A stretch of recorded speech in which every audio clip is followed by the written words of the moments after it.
good morning, good afternoon. I am running a little bit late today. God, it feels like it's been ages since I streamed. It's been less than a week, but it feels like it's been much longer. Yes, so originally I was planning to stream on Tuesday, but it turns out that I had completely forgotten that Tuesday was a national holiday in my country. So I was very busy on Tuesday and could not stream at all.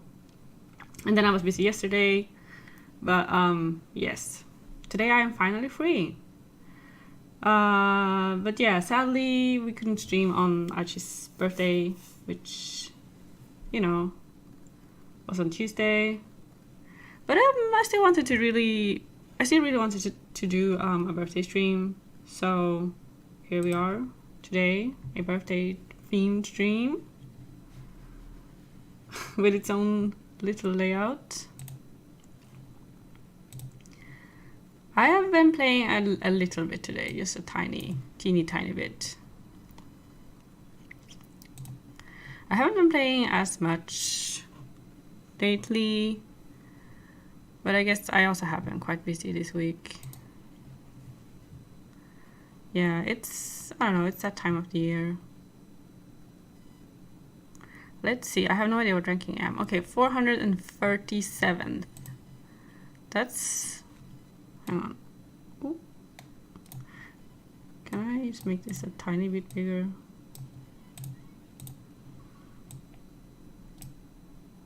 There we go. Yes, I have built a Royal Paladin deck for today. I've used it a teeny tiny bit. I barely know how it works, but that's part of the fun, I think. I have test played it again. I test played it very little. I also had to do like a bunch of pulling to get the pieces. I didn't have either of the strides. Like there is a Gansalot stride and a Alfred stride, and I didn't have either of them. Or I have one copy of the Gansalot stride, I believe.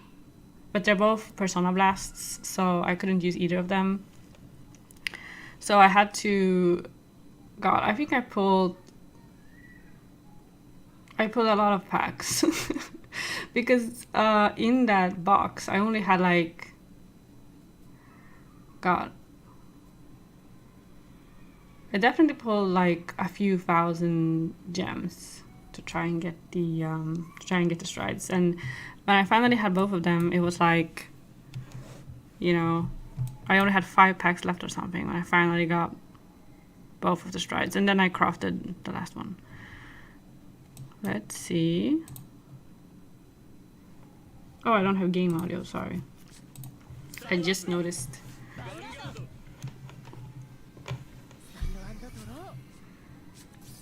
So I have no idea how good the deck that I've built is. I feel like you're kind of limited on the pieces. Definitely. There's not a ton of them. But yeah, basically you're supposed to be on Alfred most of the time. I feel like the Blasted Vanguard fee also isn't bad, but I definitely feel like Alfred is like the intended main grade 3. Also, he's like a saver support, which is... it's so specific, because I think there are only like 2 saver strides.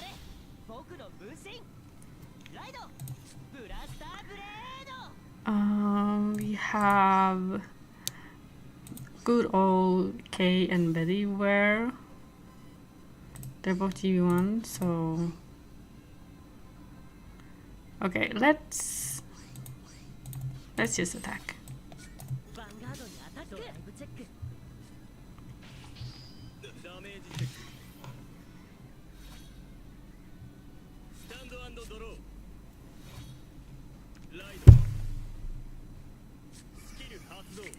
This deck doesn't seem like it's super good or anything, but you get like you have some nice superior calling, and you have you do have some spot removal, but I mean the 2 counterblast is, you know, it's definitely heavy. If there is a okay, we didn't get Alfred. If there's like a counter charger, then I definitely missed. Oh wait, no, K and Betty were, yeah, they soul charge and counter charge. Yeah, so that's pretty good. Okay, so he soul charges when K is, okay, so if K is on the field in the same column, he gets to soul charge, but I want to counter charge. So well, I should definitely call something.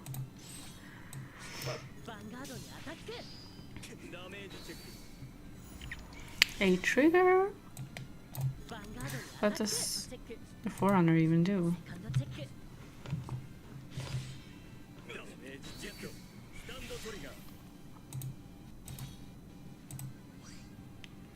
Counterblast and put this unit in the soul. Okay, so you search an Alfred or a Blaster Blade to your head.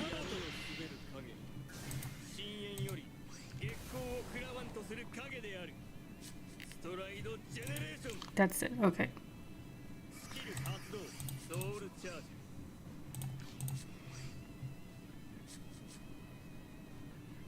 This is the on place.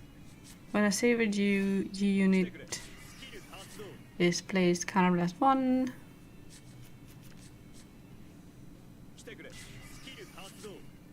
Okay, so he just cycles a Blaster Blade to the deck.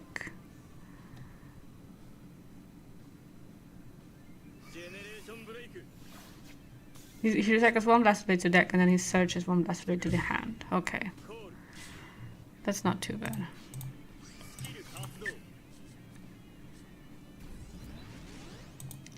And she is like on place.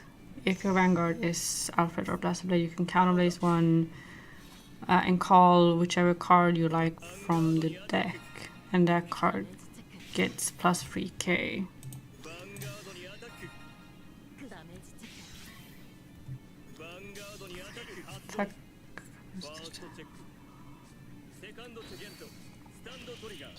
Okay, so he also searches Blaster Blade when he boosts or attacks, and then he goes into the soul.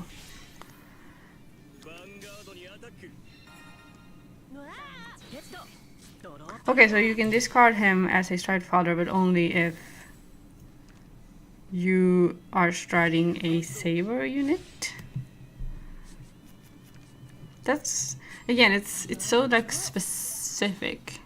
Oh no, I have Alfred now. Maybe I should just stride him.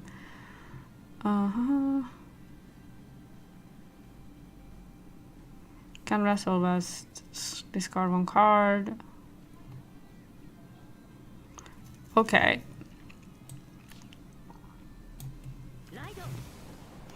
I feel like that's definitely where I rewrite. Let's put you in the drop zone.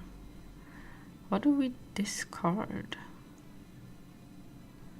I guess model.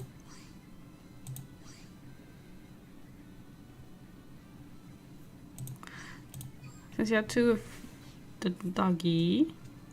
Okay, so now I can choose what I want to call. Let's call these 2. They are both going to activate now. He is counterblast 1, pop 1, so let's do that. Question is if I wanna, let's not activate that. I feel like Ganslot is supposed to be like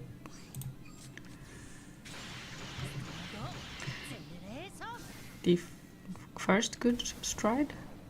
Oh yeah, he also has Saber in his name. I had forgotten about that.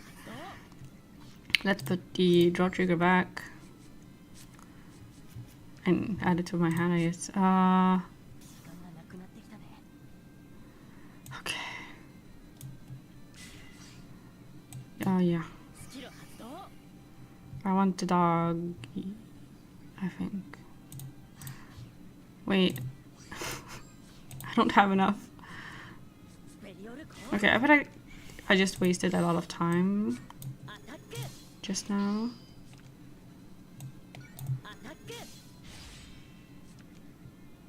Okay. Yeah, I get a counter charge, I draw. And I get it like an extra drive, right? Heal trigger, very good. Yes. Which is not bad.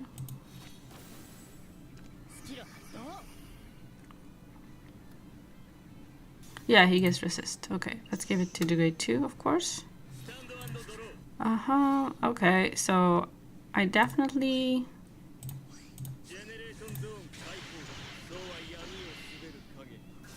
I have a pretty big hand, but I only have one heal trigger. Okay.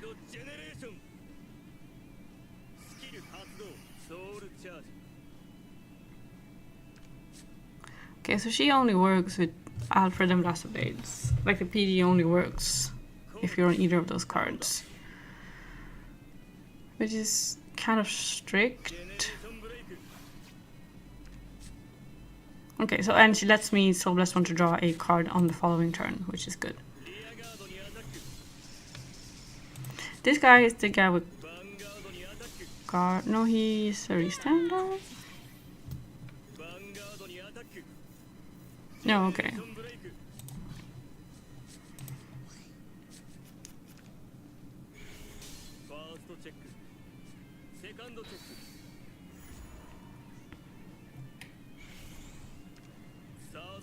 Yeah, he stands. No, he stands the rear. Okay, yeah, I'm just I'm just gonna die, okay.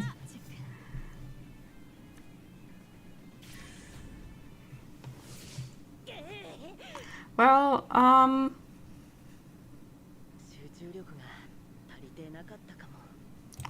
yeah, I feel like, you know, you need to play the deck correctly, but you also need to draw into PGs.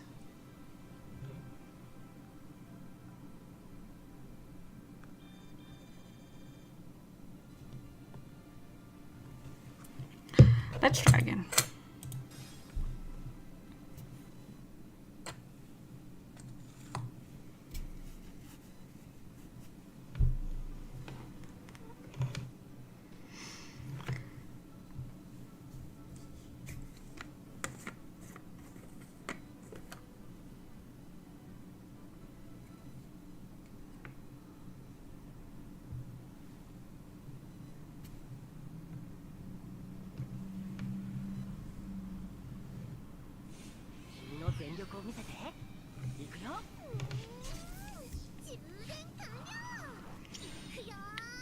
This definitely isn't the best matchup, but whatever.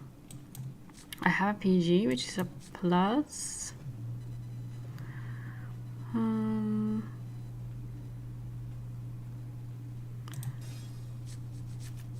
Okay.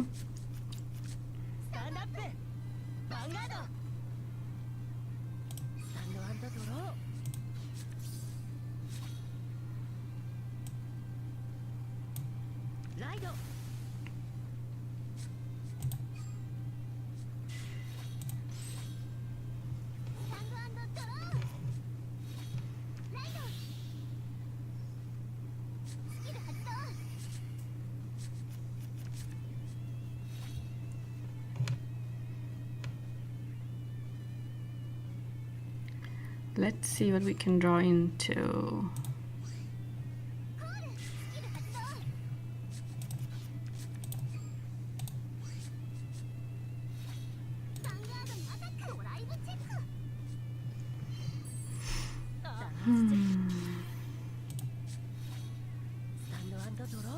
Okay, still.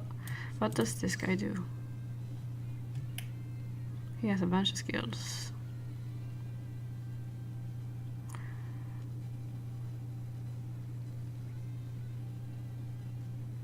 Okay, he gets 5k if you... Let's just ride him.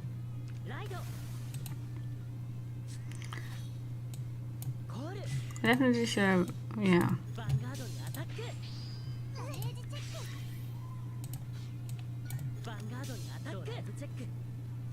Okay, I haven't seen a single grade 3 in... not in a drive check or anywhere.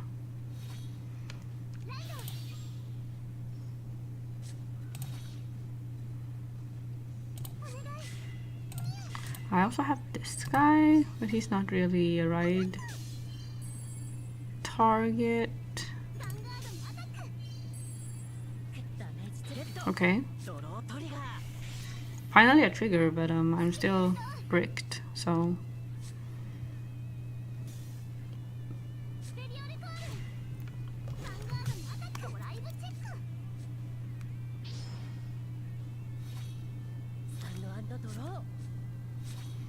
Okay. I have officially bricked.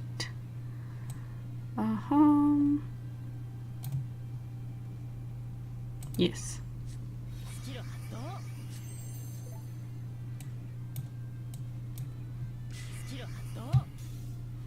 Do I? No. I can't attack the Vanguard anyway.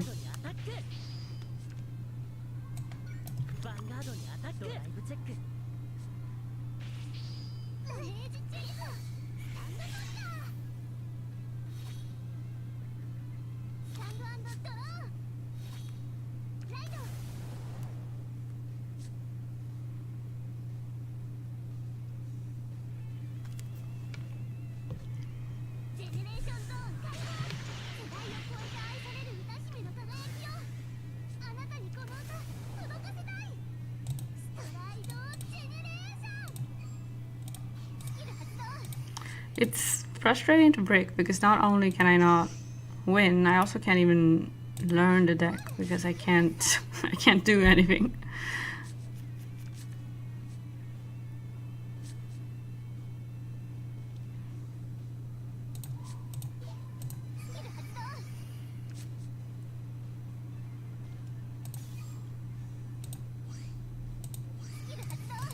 Come on.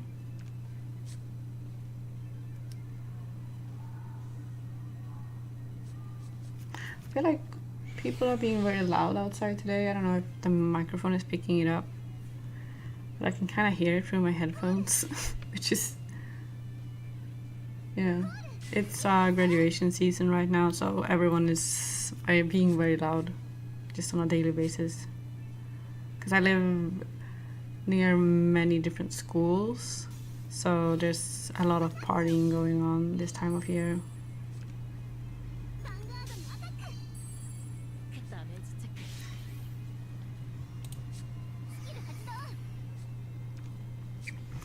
It also goes on like well into the night, so on and off in the past like 2 weeks, even on like week, how would you say, like, I feel like it was like last week, like probably like Wednesday, Thursday, Friday was the worst.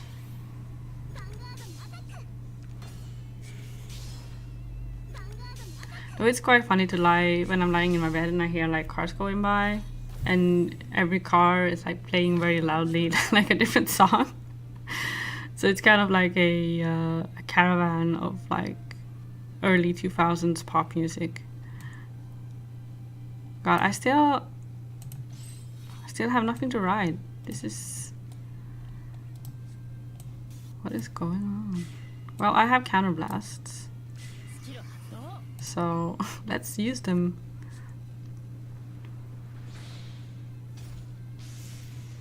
There we go.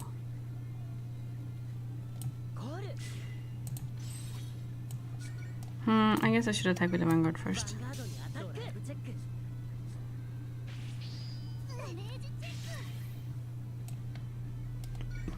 Vanguard gets... no, he doesn't get power.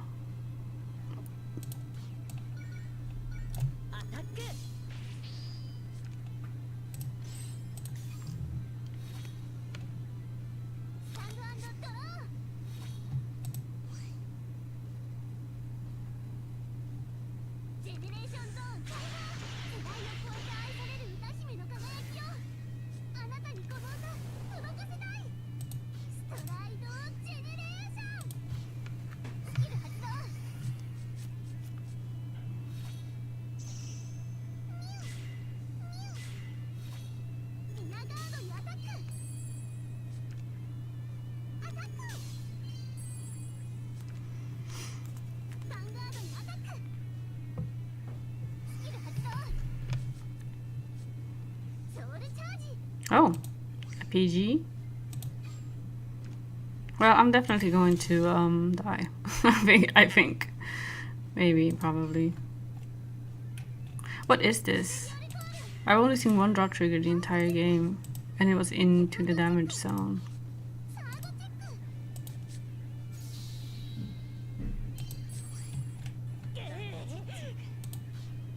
Well, it's quite safe. It's quite a safe move from the opponent to use a card that has like a guard restrict where you have to discard a grade 3 when they know I don't have a grade 3 because I haven't been able to ride one the entire game. I mean, I guess I could be sitting with like a grade 3 that I don't want to ride in my hand, but it's, I mean, at that point I would say that is very unlikely. What is this? Yeah. Not someone who was like outrageously far ahead of me, but I mean, they play Bermuda, so you know.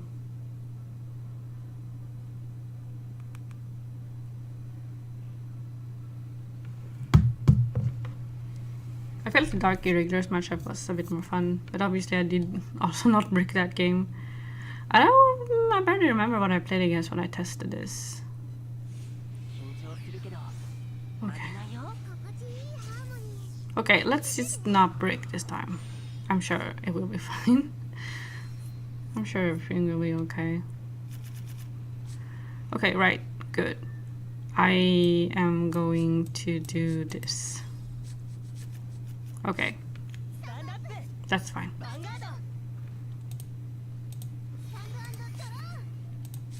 I mean, I definitely...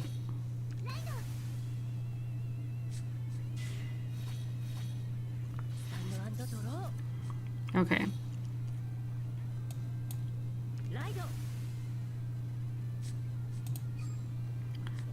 Hello! Yeah, this birthday image is very, very cute. It's from... I forget exactly what year it is. I think it's from 2020, I think. Could also be 2021. I'm a bit unsure because they did like a... They do like a birthday illustration like every year. Yeah. I don't think this is... Yeah, it should be like 2021, I think. It is very cute. I have like, hang on. Oops.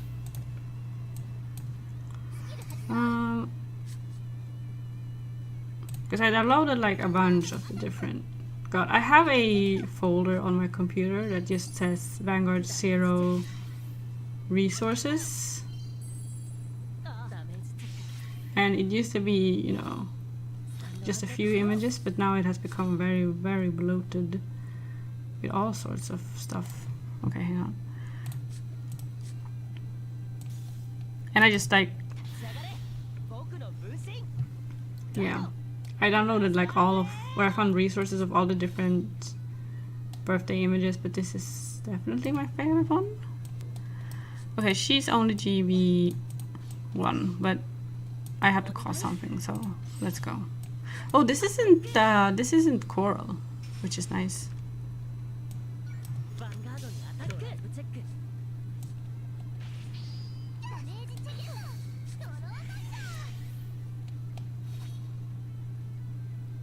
I also went online. I was also... We also had like this one, which is kind of fun. Oops.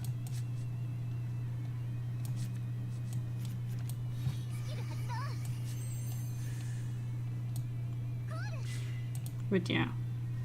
I also the last thing I did before the stream was that I started googling like happy birthday like text, like transparent like images of like different happy birthday, like how would you say, like word designs, word art. So now I have like 10 different ones because I couldn't make my mind up on which one I wanted to use until I tried them on the stream deck. Oh my god, how is this happening to me? Okay. R.I.P. me. God. Okay. Can we not fight Bermuda, please? So yeah, I have unfortunately mermaids. Yeah, I was kind of like, oh, it's not coral. At least it's not coral, I was thinking. And then before I had finished that thought, I was already dead. Yes, now I am super prepared for every birthday.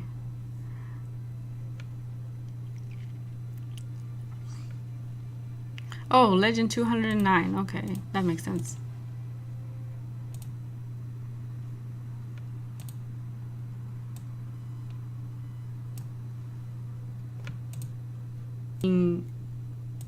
Okay, so that text said, okay, I didn't read the whole thing, but there was some kind of connection error, so I guess we gotta try again. I hope I'm still, hang on. No. What is, wait, did I, there it is.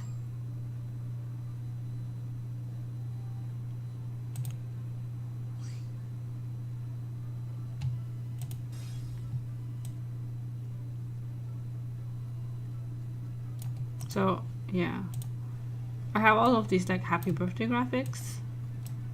So I was thinking I could just like add all of them.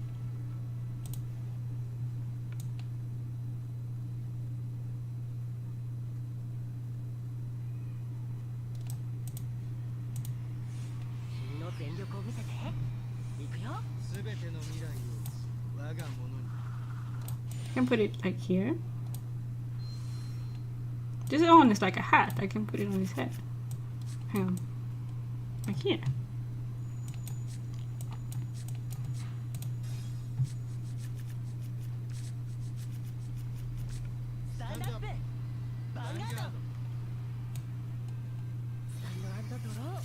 Here's another one. It's all rainbowy. It's perfect for Pride Month. Oh, it's very hard to see what it says.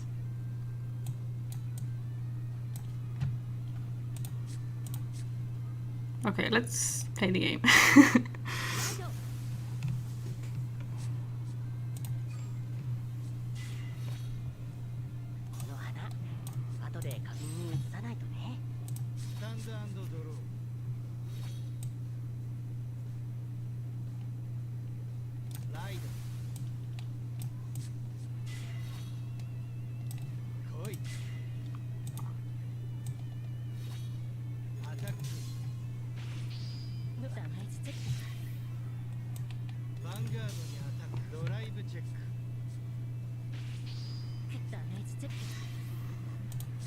Okay, so I have Alfred here, which means I kind of want to ride Blade here because he has skills that activate when Blade is in the soul.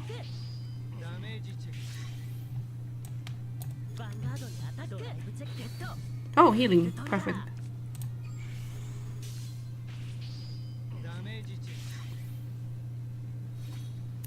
I was just saying before that it is it's graduation season right now, so it is like the loudest month of the year with so many people partying, and yeah, like every night when I'm laying in bed, it's like caravans of cars and trucks going by that are like blasting music. So it's kind of like a caravan of like early 2000s like party hit songs every night. Because graduation partying here is like, it gets very, very wild. It's like, I feel like people here kind of see like your high school graduation is like the biggest, like one of the biggest parties of your life, I think. People see it as. Okay, we want to call you.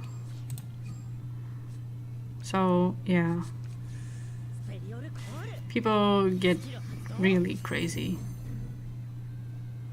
Which I guess is fair to a degree. But yeah. They keep trying to ban some of the like the partying practices, but they're like too overwhelmingly popular that it's impossible to like legalize it. The retro naughty party is coming for you whether you want it or not. Yeah, that's kind of my situation, especially since I live near a lot of different schools. Like I think like opposite of my apartment building on that block there's like 4 or 5 different high schools or something. It's a pretty big block with a lot of like big houses. But yeah, it's a lot of like teenagers partying this time of year in this specific location. And one of the like high school graduation party traditions is that you and your friends or your classmates, you get on like the back of like a truck, not like a small truck, but like a how would you say, like a, you know, the type of truck that you use for like transporting like goods and foods, like a big one. So people get on the back of those and then they ride around the city blasting music. An 18-wheeler, maybe. It's big-ish. It's not big like, you know. Let's see what an 18-wheeler is. I guess, yeah, kind of an 18-wheeler size-ish. It's not as huge, I think. It's kind of like the European version, the equivalent that we have in Europe, which is probably definitely smaller because we have smaller roads. But yeah, so people get on the back of those and then they blast music and then they drive around town. And every year it's like, not every year, but they often, like for a while it was illegal to do it, like for a year or two. But it didn't really change anything. People were still doing it. But they keep like changing the rules to try and not have the whole city just come to a halt because of that tradition of partying, because they go by like quite slowly. So, you know, the entire city is like Sweden really outlawed partying. We didn't outlaw partying. We outlawed the part. We tried to outlaw the part where people are endangering themselves in traffic by getting really high up on on like a high-speed vehicle. So that was the part that we tried to outlaw, but we were unsuccessful. Okay. I need to try and remember what I'm supposed to do. Yes, I can take you to the hand. Perfect. I can call. And this guy is cheaper, so let's activate. Yeah, I mean, it makes sense, definitely, but it's also, it's such a huge tradition that I feel like it was kind of futile to try and outlaw it, because all they were gonna do is just cause a whole lot more work for people who do not have the resources. But I think they have different like rules in place now, like you're not allowed to go on certain roads and you're not allowed to drive like at certain speeds and things like that. So There's definitely a lot more like rules in place now than there used to be like a while ago.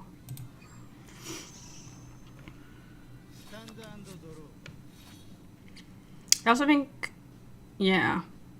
I also think that they have literally tried to make it so that the different schools have different days, right? So that, I don't know if they changed like the days that the kids graduate, because I don't know if they can change that, but I feel like I have definitely heard of them trying to create a system where different schools in different regions get like different days where they're allowed to go on their trucks, so that everyone won't go all on the same day because that doesn't really work. So yeah, they're trying to just, you know, keep it kind of civil, I guess. And generally, like personally, I don't mind it that much. But it's also, I also don't drive a car, so I guess that's also why I don't mind too much. Yeah, I also think they made it illegal to like bathe in like, because there's a few fountains around town that they made it illegal to bathe in those fountains. Because people would stop the trucks in the middle of the road, get off the truck, and go into the fountains. And that was unsafe because you can't have like the vehicles standing still, and you can't have people who are like out in the street. Since a lot of people also get very, very drunk. I'm gonna die again. This is just gonna be me the whole stream just getting absolutely destroyed every single game because the deck I'm playing is just not very good.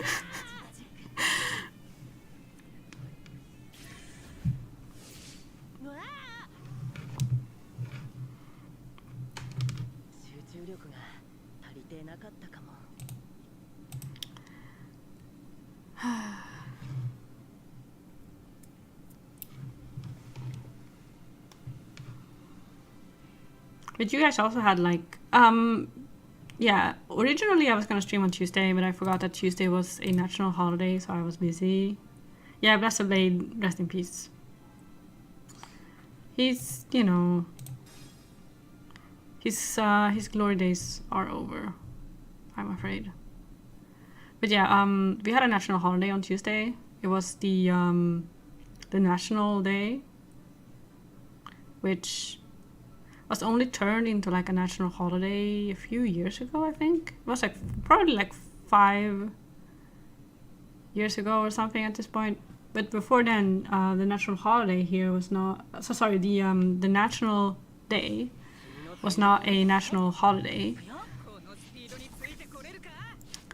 But they changed it a few years ago. Which is like the type of thing where I guess there was a lot of like people from like the nationalist movement who wanted the National Day to be a national holiday. And like ideologically I do not agree with that, obviously. But it's always nice to get a day off. So in that sense it wasn't very controversial. It was not a very controversial decision to give people a extra day off.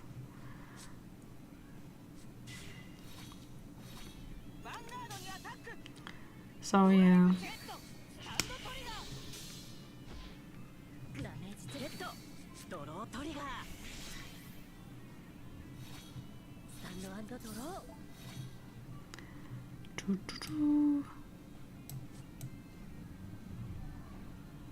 They could just make days off with no reason. Yeah, I mean, that's also very true. Too tired to do anything day, yeah. I mean, that's kind of, you know, I feel like historically, a lot of the time when people decided to come up with holidays, I feel like the ulterior motive was really just that people wanted the day off, right? It's like when, because we were talking about the Corpus Christi. It sounds so like macabre, really. But we were talking about it yesterday, and reading the Wikipedia article, it really felt like one of those things where like, okay, this very small clique of Christians wanted this holiday to happen, and then everyone else was like, okay, cool, we get a day off. So it just spread across Europe and then to other parts of the Christian world. But yeah, that's very valid.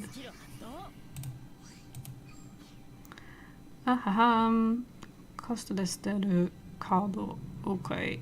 I guess I'll discard you. Do I wanna?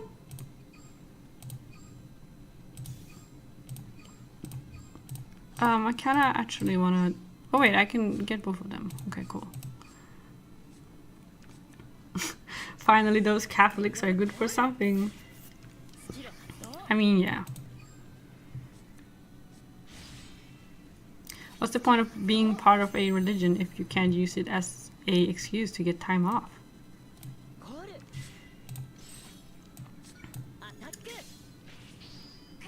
I also find it personally, the real reason I started looking up this specific holiday that we were talking about yesterday was because I always get very curious, because I know that here there are definitely some Christian holidays that were that just conveniently happen to be on the same day as some kind of like pagan holiday.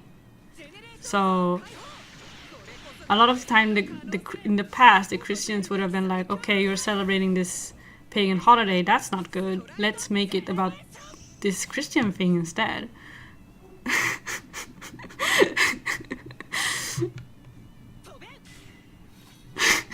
Kyo fucking died. Yeah, some of the voice lines are very dramatic.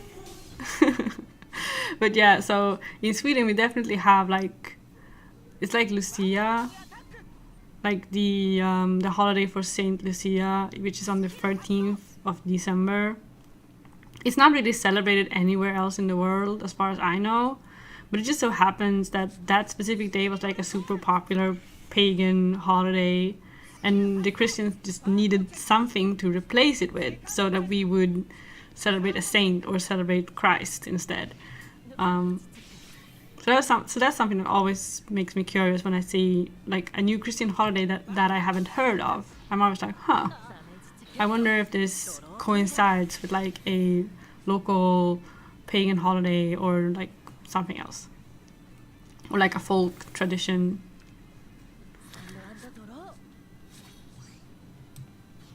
Hang on. Yeah, okay. That means I can put... Okay. I keep thinking he's gonna let me put triggers back, but I don't know. Okay, I guess you two? I feel like that's the case most of the time. Yeah, they just keep stealing shit. Yeah. I think with the case of Lucia, I think it's extra funny because they didn't like change anything really about like the tradition in and of itself. Okay, I need to... Okay, yeah, I want to countercharge. And that's gonna let me countercharge. And then I can call... Wait, can I countercharge again? I guess so. Well, let's save that until next turn.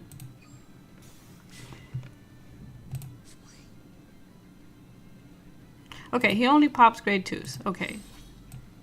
That's fine. It's better to have an interceptor anyway.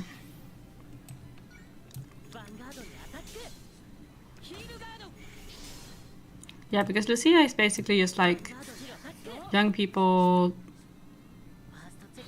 go from house to house and they sing songs and you kind of share bread and cookies and stuff. But obviously that too had to be about Christianity somehow. Okay, wow. I actually got to win. Oh, are you kidding me? This is so unfair. I don't have a PG. I only have 2 heal triggers. I'm gonna die.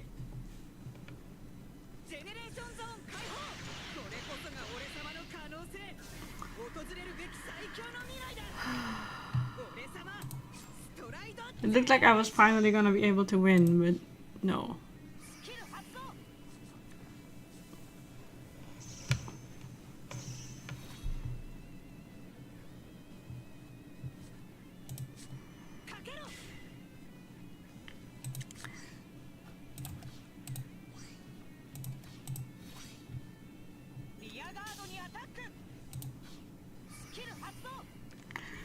I guess he's gonna call something? Question mark? You can't win a fight, that's illegal. Yeah. Jesus Christ. What's happening? Well, I have, I am at 4 damage, so I hope somehow I can survive.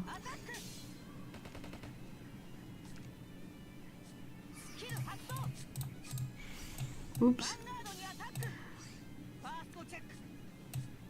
Wait, he isn't a Persona Blast. Well, this guy is. Yeah. Okay. As you can see, it truly is illegal. He's not allowed to win, and he knew it, so he gave up.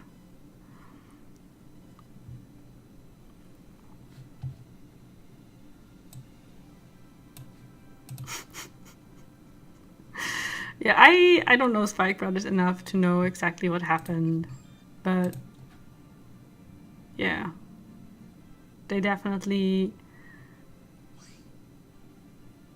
did not do enough. And also they were like A3 or something, so that's definitely someone who like remade or is a beginner.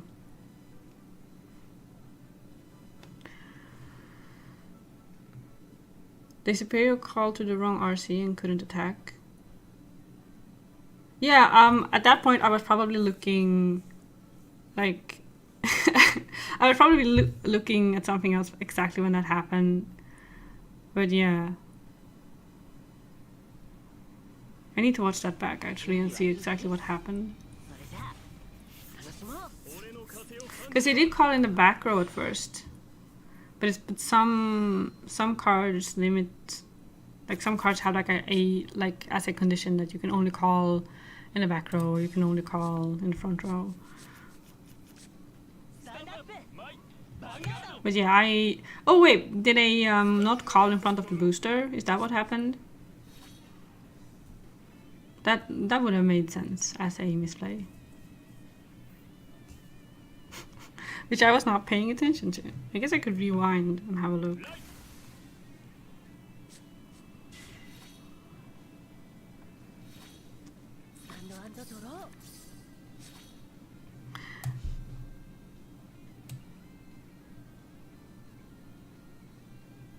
Oh yeah, okay, so they just couldn't boost. I don't know, then maybe Spike Brothers is bad, yeah. It's possible. They used to actually be very, very good for a while. Yeah, it's Aqua Force now. Well, as long as it's not Bermuda, I'm not going to complain. Okay, that's nice.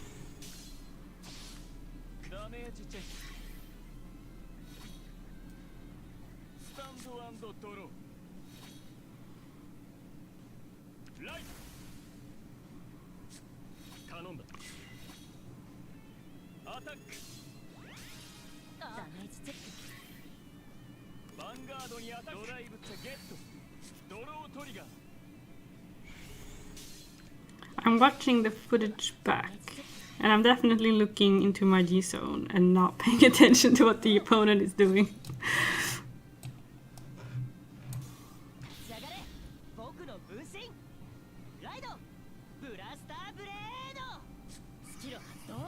Okay, do I want to activate this? No.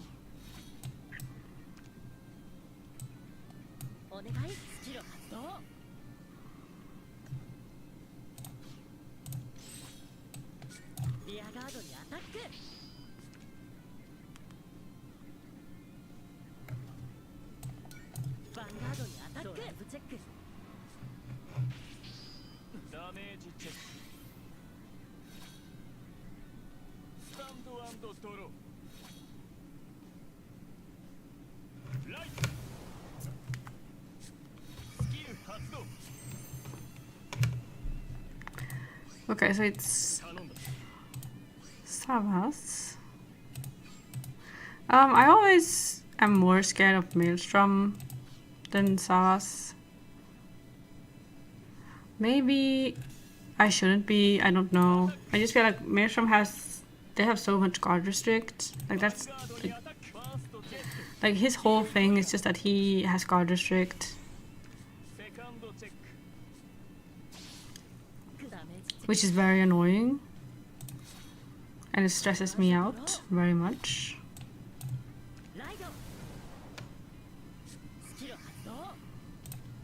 Let's get you into the drop zone. What do we discard? I guess you. Call you.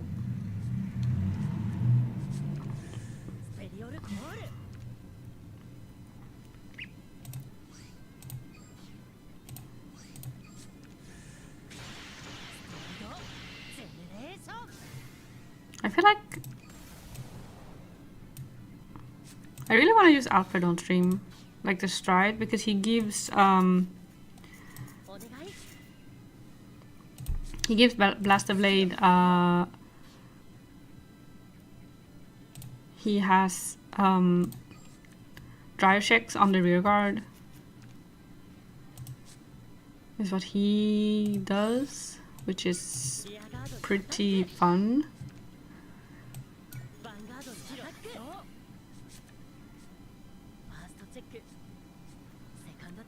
Can I get a trigger? Okay. I need 2 triggers to hit. Okay. Never mind. Okay, a heal trigger.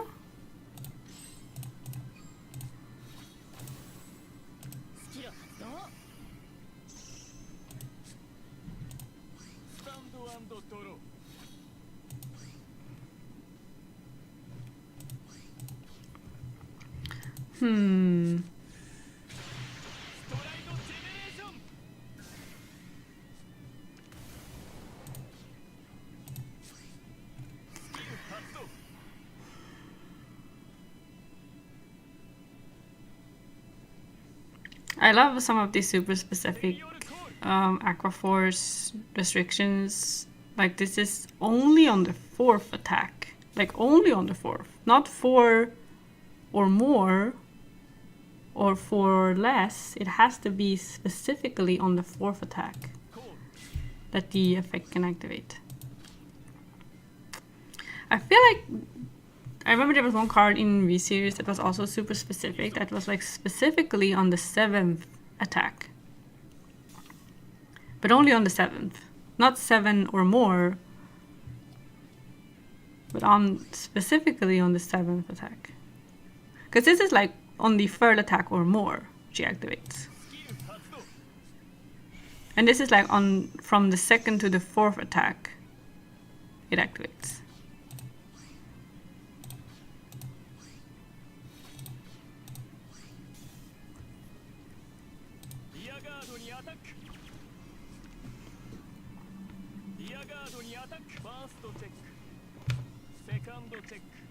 Huh.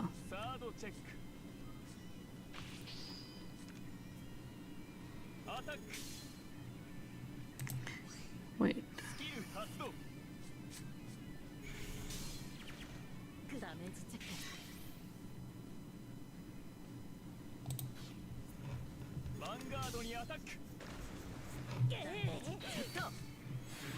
Oh, nice.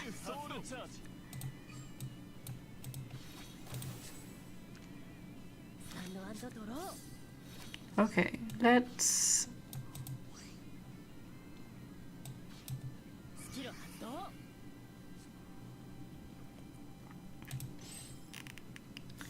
Let's go Alfred. And let's hope we can get like triple drive on the rear guard. That would be super fun.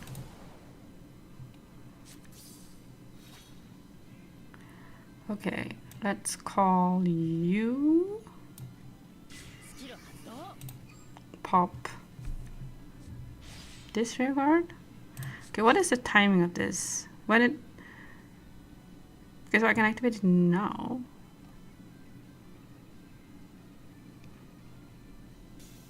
Because I don't know, he decided that he realized that everyone was making fun of him.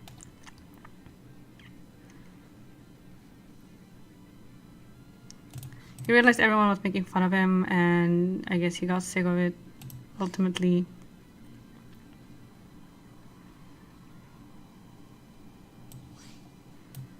I want to counter charge. Nice. They just don't understand fashion. Exactly. That was that was the issue. In like the English speaking community. Oh my god, okay, we're both healing, I guess. In the English speaking community, he had a nickname where they called him the Fridge. Okay, I'm healing down to 2, that's kind of insane. So they call him the Fridge, which I always thought was quite funny. Because he looks like a fridge. He looks like, you know, yeah. He looks like he's wearing a fridge. I actually think this art of him in the stride is actually quite nice. I quite like this one. It's definitely like my favorite. Hang on. I can't see the art. Yeah, I really like these ones compared to the other ones. And I actually thought to use one of the Alfred arts from this deck as the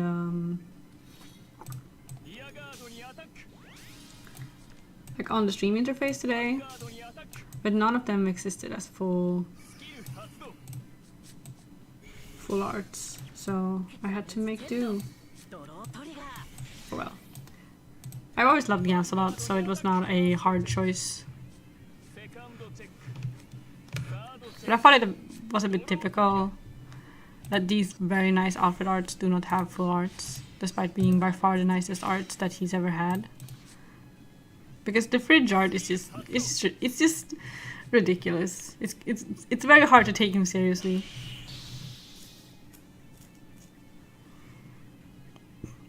Am I dead? No, I have a PG. And a heal trigger.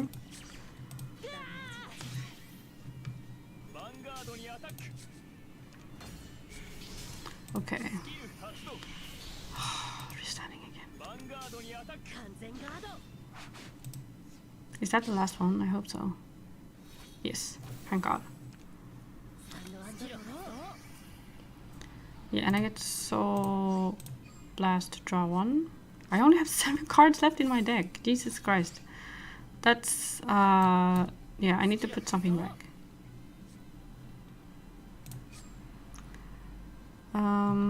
I have no triggers left.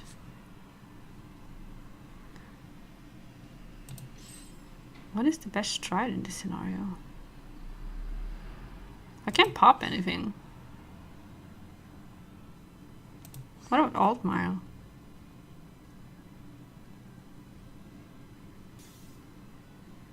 I guess we are going, or maybe Ultima. I guess we're going Altmile.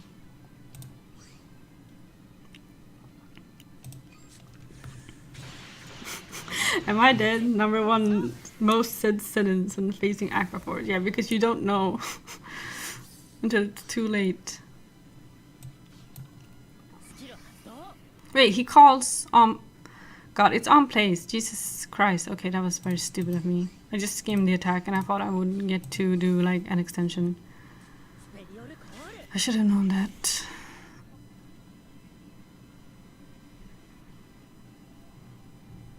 Yeah.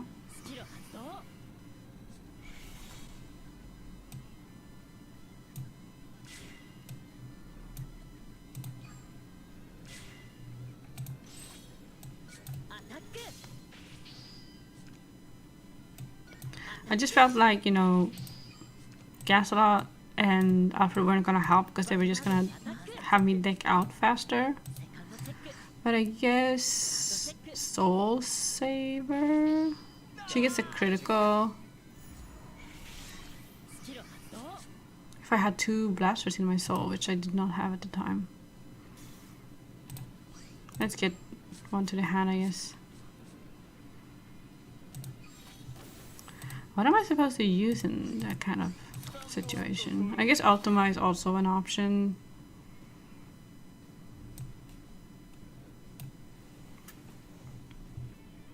And yeah, I'm out of Alfreds anyway. He gets a critical. Yeah, I definitely should have just gone Gansalot to give me the critical and the resist. But yeah, I thought Ultima was gonna let me extend.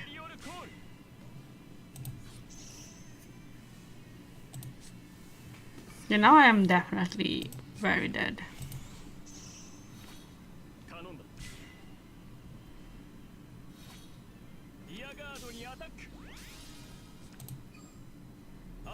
My opponent has 4 PGs left.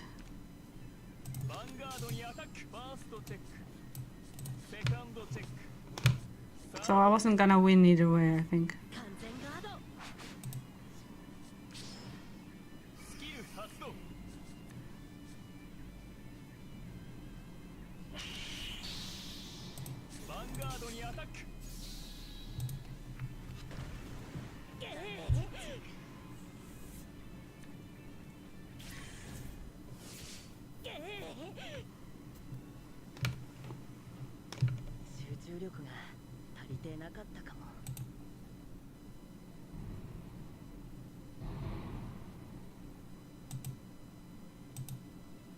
Yeah, that was I feel like I got my hopes up a bit too much about that matchup. So yeah. God,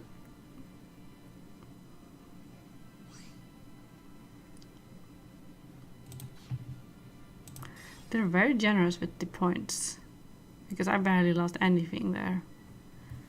I mean, my opponent was quite like they were Legend 13 and I'm Legend 4, but that was still kind of crazy.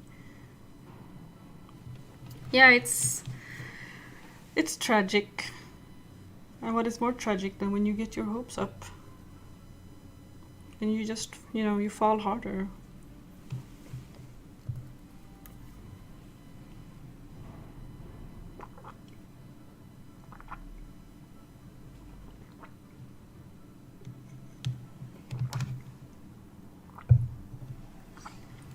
Okay, we cannot find an opponent.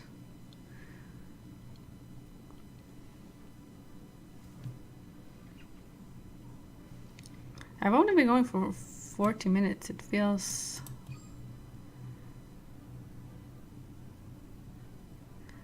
Come on. It is a Thursday night, so yeah.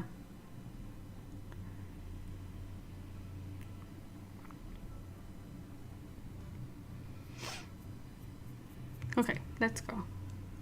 It is 11:30 in Japan right now. I mean, Brazil and Japan have to be... Is it a 12-hour difference? Is it literally a 12-hour difference? Because I know it's a lot. But I mean, it has to be like a 12-hour difference, right? 12 or like 11. Because it should be like 11 a.m. for you?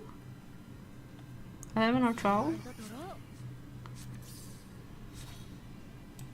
I always get confused about the time difference between Sweden and Japan because it is exactly 12 hours. Okay, Jesus Christ. That's so much. You guys have like summer or winter time? I think you don't, right? So that means it's always 12 hours. Because I know in Australia they have summer and winter time. But because summer and winter time is reversed compared to us, that means that there's a 2-hour difference. Okay, so during the summer it's 11, and then since it's winter time for you guys now, it's 12. Okay, I understand. What I was gonna say is that in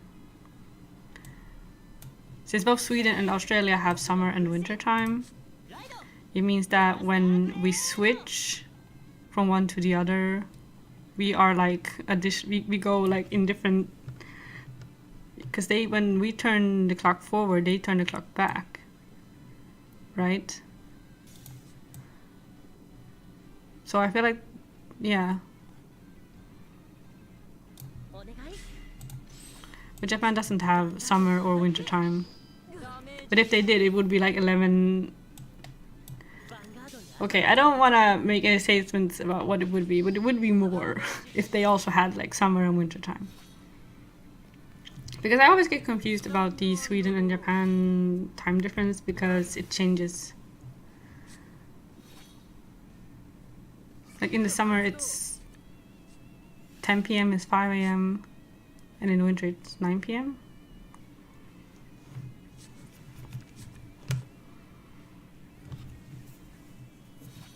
12 hours is so crazy.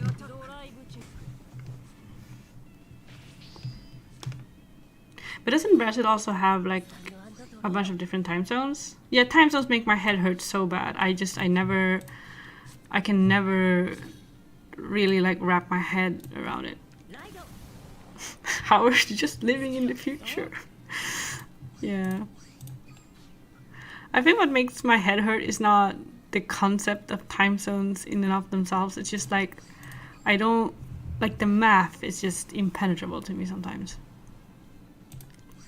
Since it's a 12-hour clock. Probably.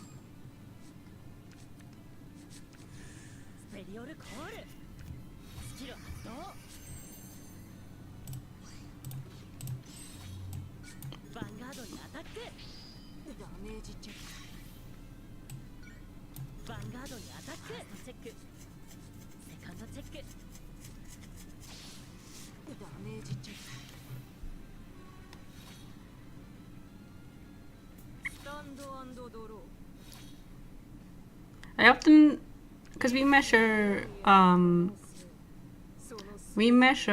like distances and weights and stuff differently depending on where we are in the world. But what if we also measured time differently? Because I feel like we just take for granted that everyone uses the same 12-hour clock or 24-hour clock. But what if we didn't? What if some people used a 15-hour clock or a 10-hour clock? Because I remember for a while they were trying to, I forget where it was in the world, but I have a vague memory of for a while someone was trying to push for like a conversion to a 10-hour clock because it would be more logical. So what if some people started using a 10-hour clock while the rest of us used a 12-hour clock? Imagine how hard it would be with time zones then. Like, it's hard enough as it is.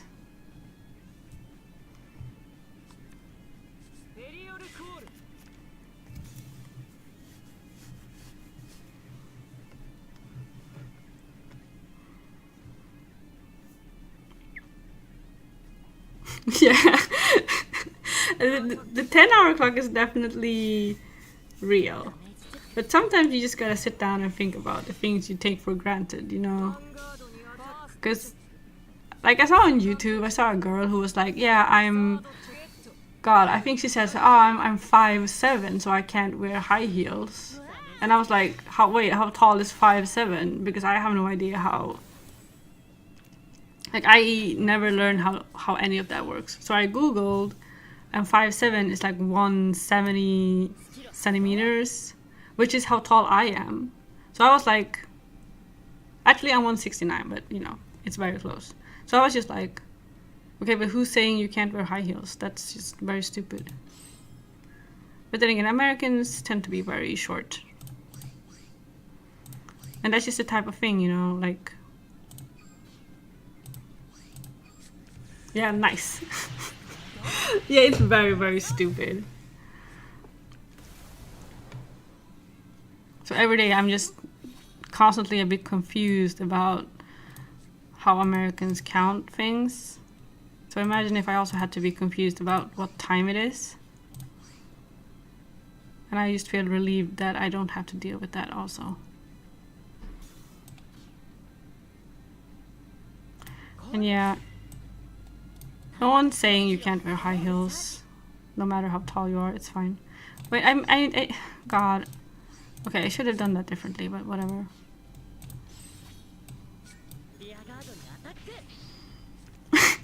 I can't believe those people are so obsessed with feet, they even measure things with them. Yeah, exactly. Why aren't we talking about that, you know? It's sickening. And not in a good way.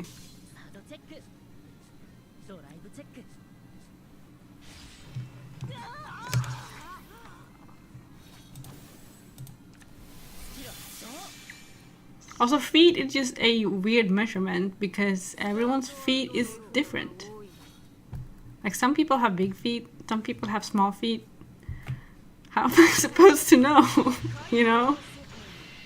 Which feet are we using to measure?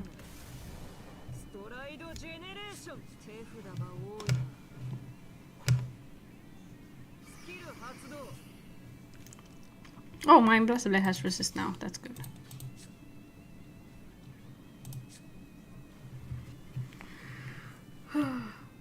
I also find it very confusing that miles... Right? Is it like British miles? Because Americans also say miles, but it's a different... Yeah, whatever. I'm not gonna talk too much about that.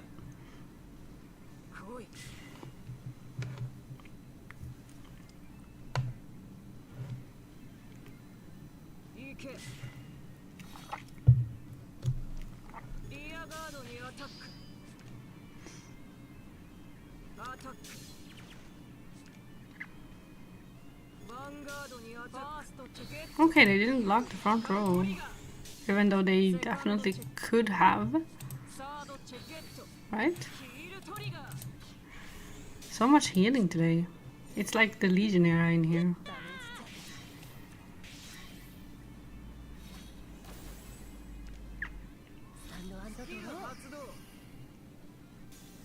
Okay. I guess the hit trigger.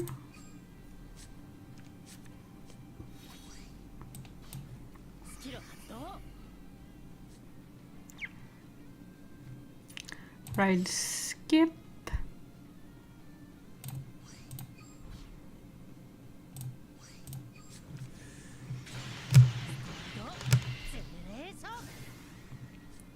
I should remember one of like the earlier conversations you and I had like on Discord, and I used the word soccer. And you were like, it's okay, there are no Americans here, you can say football. And I was like, phew.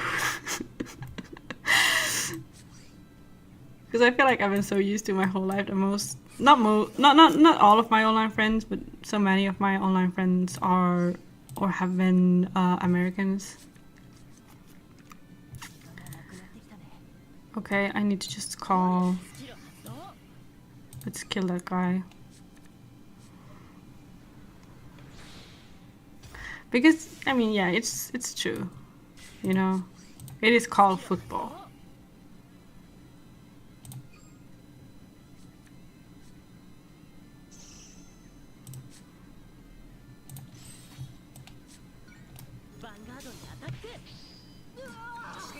It's also really funny because football truly is the thing that like unites everyone except Americans. I mean, Americans also play football or soccer.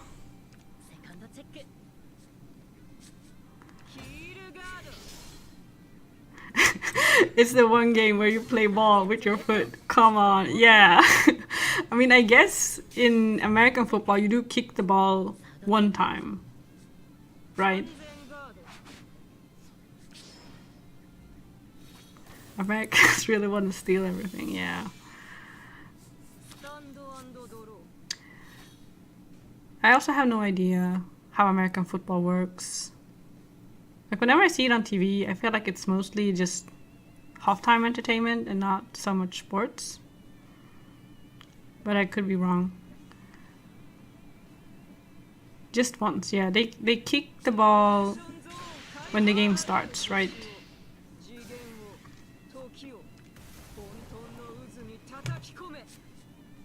And then they just pile on the ball. Yeah. But yeah, I feel like football is very like funny because like soccer football, because I feel like no matter where you go in the world except the USA, it is so popular. Like when we were celebrating the National Day now, when I went to the park with my parents, and so many people were playing football. And yeah, it's like people in Europe or Latin America or Africa. It's like we all just play football if we have a time off, if we have the day off, which I think is, you know, it's kind of cute. I used to play football when I was in middle school. I played it for like 3 or 4 years or something. It was a pretty long time. I wasn't like hugely into it. I was mostly just, I wanted to do something to exercise. And I thought that football seemed more fun than some other things. More fun and like more accessible. Because like swimming is like, oh, you have to go to the swimming pool and you have to, you know, like so many things are just kind of annoying to do. But soccer is just like, okay, you need a ball. You need, you know, you need your shoes. What am I supposed to do? Do I have anything that like retires? Wait, no, okay, damn. You need a ball and you need to kick it, yeah, exactly. What am I even supposed to do?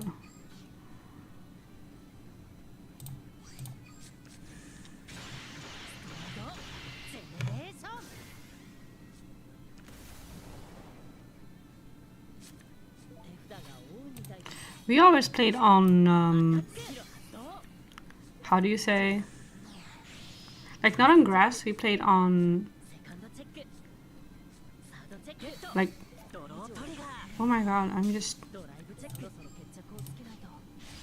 this is silly, okay. Oh yeah, I can give resist, perfect. Will I be able to survive? I have 1 PG, so probably not. 1 PG, 1 hit trigger.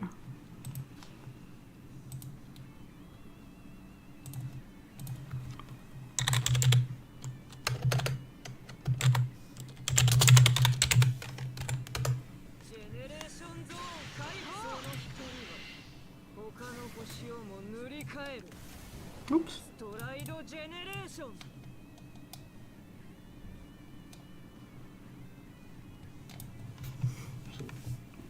But yeah, when I was a kid, we played on Gruel.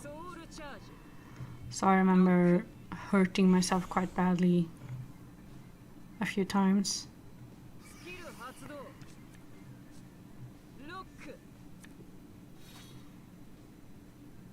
But I guess Gruel in some ways is better because you can control the ball a bit better, I guess.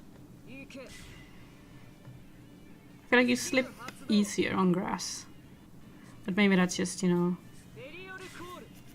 that's just my childhood self, you know, telling herself that I don't need to play on grass, it's okay.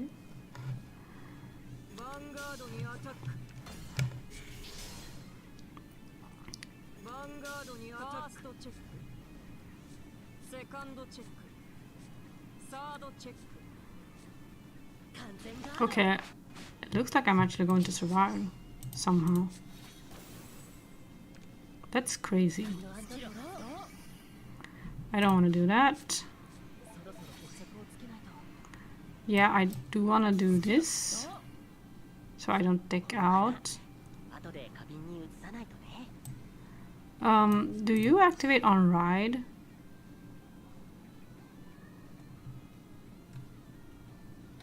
Wait.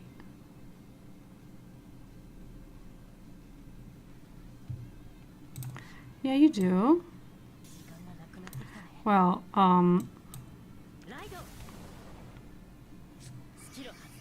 yes. Please. Please activate. I'm just running out of time. Maybe that was stupid not to stride. I don't have any triggers anyway, but it still would have been like more power, so yeah, that was silly. My opponent has one card left in their deck, so I think we're okay. I think we did it.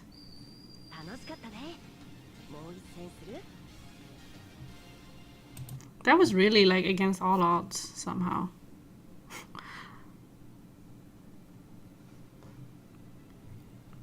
I think the Chaos Breaker player had like one turn when they had like, yeah.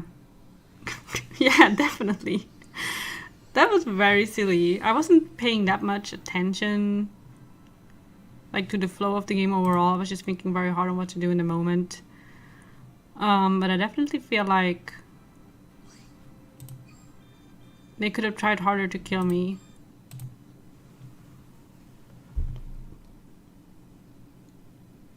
Who was this? Okay.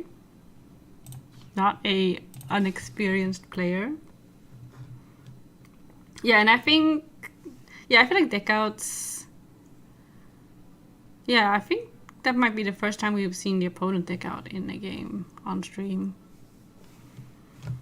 I have no idea how that happened. I guess, I mean, I did have a full hand, so I guess I just managed to draw everything I needed.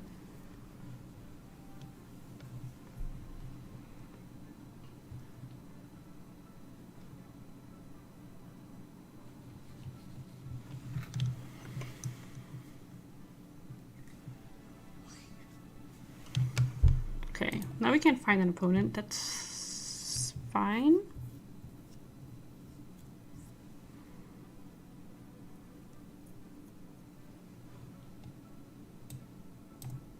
Come on. I guess I could change the skin because I have a bunch of different ones.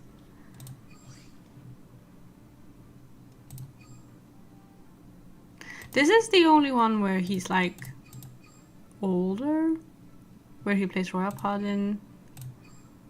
All the other ones are just Gold Paladin skins.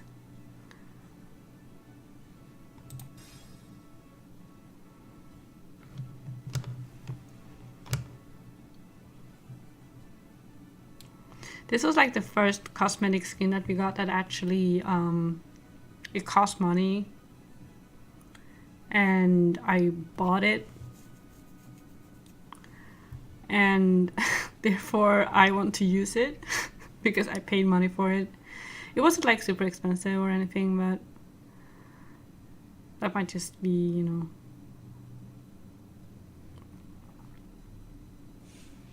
Because all the other seasonal skins were free, but this one cost money. I think it was because Vanguard Zero was originally meant to be released in the fall. So they made this like fall festival seasonal skin. And then the app wasn't finished in time. So the following year they released it as like a paid skin. What I like about this skin is that the Blaster Blade mask, his expression changes. I forget if it's throughout the match or if it's just on like the windscreen and loose screens. But it's kind of cute. It's kind of cute.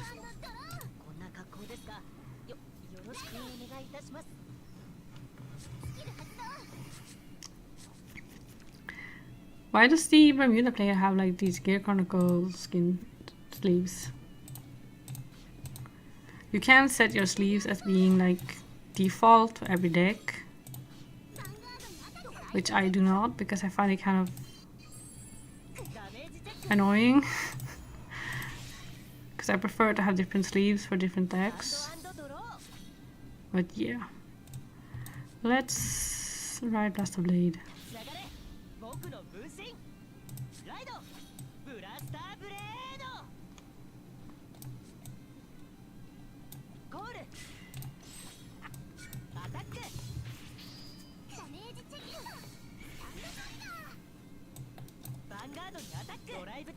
Mind games? Yeah, maybe. Even though there aren't, you know, like once you load in, it's pretty clear what the opponent plays. But yeah, I don't know. I feel like that has definitely happened to me at least once or twice. Or their heart belongs to Gear Chronicle, but they want to win with the Busted Mermaid deck. Yeah, that's also probably, that's a reasonable assumption. But I remember, I think I have at least once or twice, like during the mulligan, I've glanced up at the opponent and looked at the sleeve and just kind of like not consciously, just kind of subconsciously seen the sleeve and then assume that that's the deck I'm facing. And then when the mulligan is over and we go back and I realize that, okay, they just have a sleeve of a different clan, but they're actually playing, you know. So like in this situation, for example, I might have been, if I was playing like completely on autopilot while multitasking and doing something else, it might have fooled me for like a split second during the mulligan. Because I wouldn't have been paying attention. But I feel like it's kind of rare. Okay, they are timing out. Almost.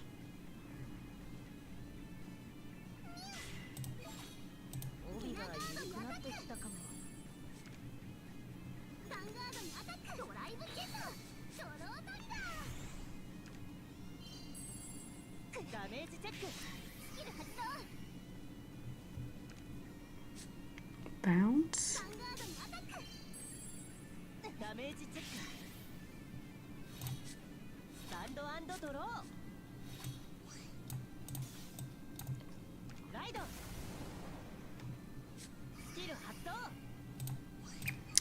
Question now is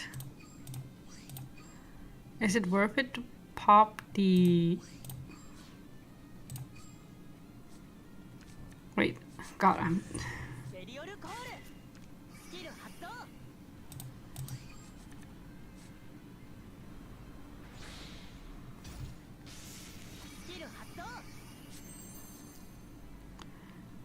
Okay, it was not worth popping that because I do not have...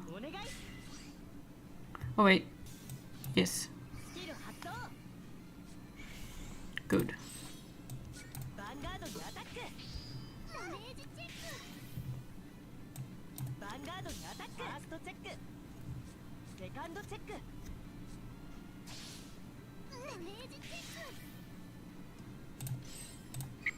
That was a pretty decent turn, I think.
text is so big.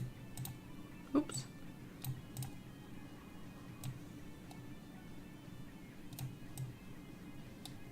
This goes very well with Lancelot's color scheme.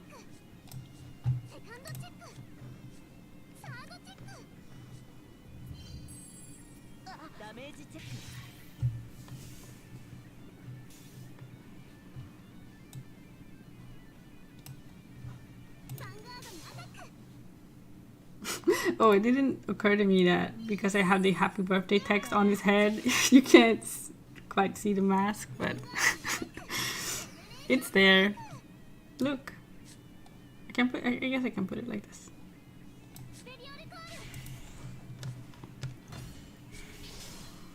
Hoppa and her 1 billion happy birthday texts. Yeah. I mean, I spent like a whole 3 minutes just downloading every single happy birthday text that I could find.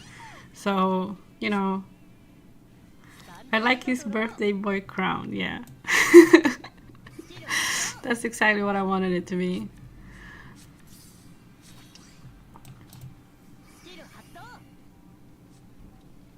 Right, skip. Lancelot.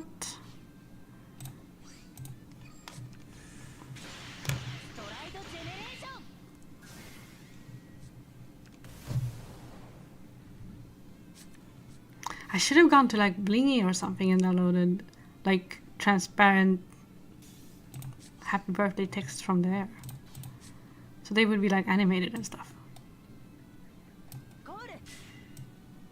Have to call you. Yes, Lancelot is here.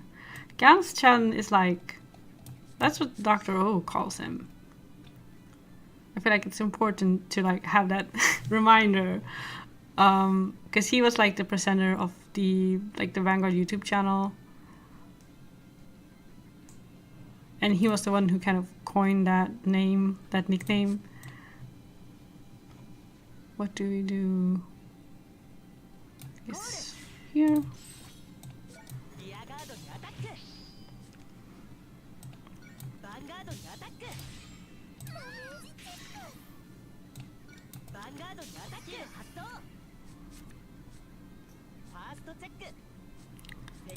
I would like a hit trigger. Yes, thank you.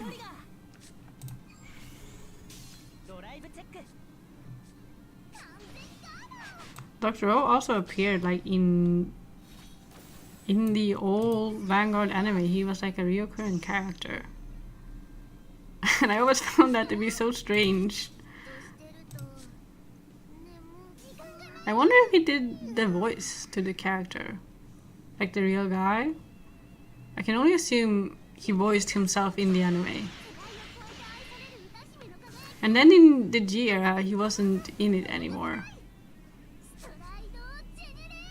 Which I also found was a bit strange. Like he was just inexplicably gone. Even though the other announcer guy was still there.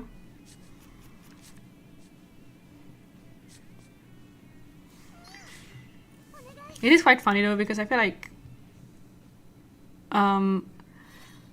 the announcer character in Vanguard, he really did appear from like season 1 until the very last season of G or whatever. And he's a character who, he's really just kind of there, you know? Or announcer, he's a commentator. I'm gonna die. Even though I feel like... Where am I?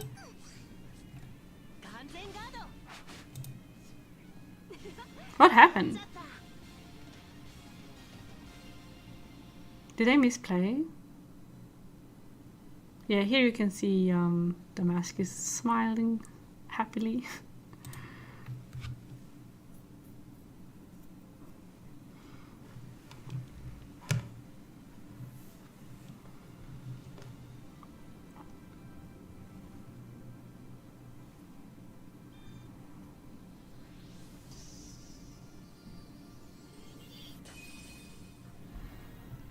We managed to rank up, despite everything.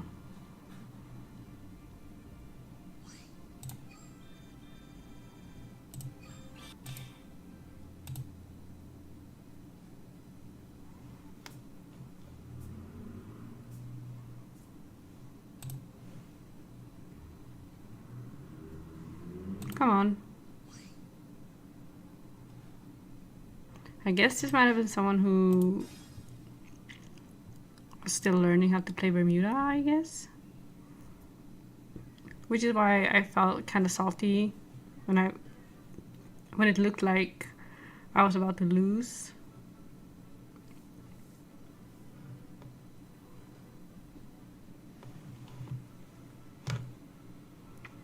Definitely though, this deck is definitely definitely it's easier than Luard, or like when I was learning Luard on stream, that was quite painful. This deck is it's a lot more stream friendly because pretty much the only thing you do is that you recycle Blaster Blade and you have 2 or 3 strides to choose from.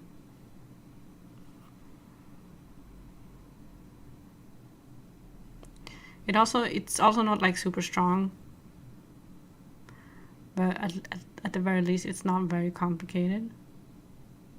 Can we match with someone? Yeah. Oh.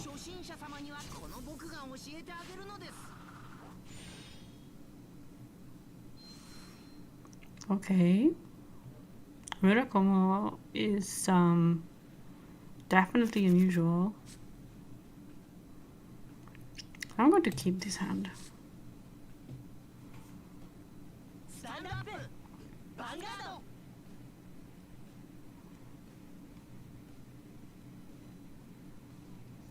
Stand and draw.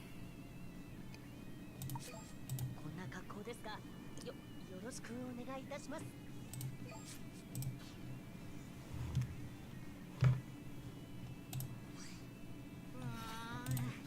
やるじゃないですか。Okay, so is this going to be an opponent who has very bad connection, or I think it might be.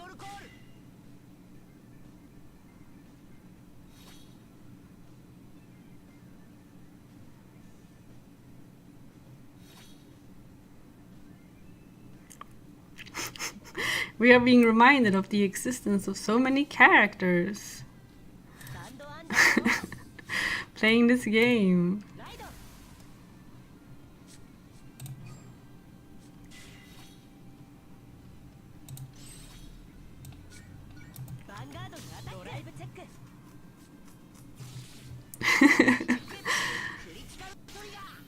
Who was it you reacted to last time? You were like, oh, this person is playable? Who was it? I've already forgotten who it was. Oh, it was Hayao. Right. That guy. But yeah.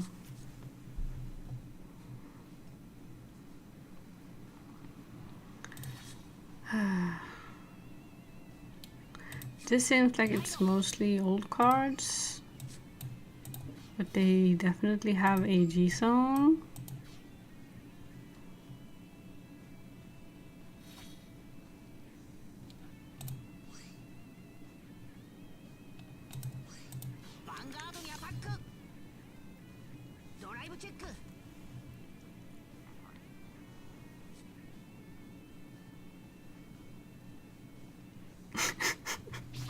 They drive shake and then it's like 10 seconds before the damage comes in. Can it be my turn?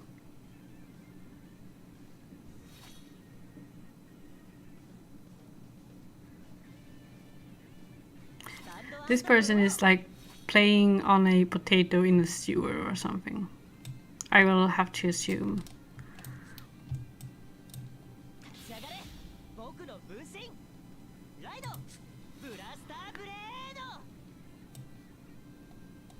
I have never activated her.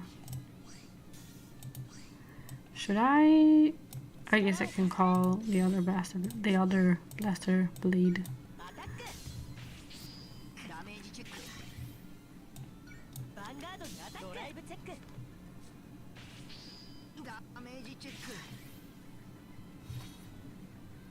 I used to play this game on my potato phone, and it was definitely very, very slow. And it wasn't until I played on like a better phone that I realized how slow it was.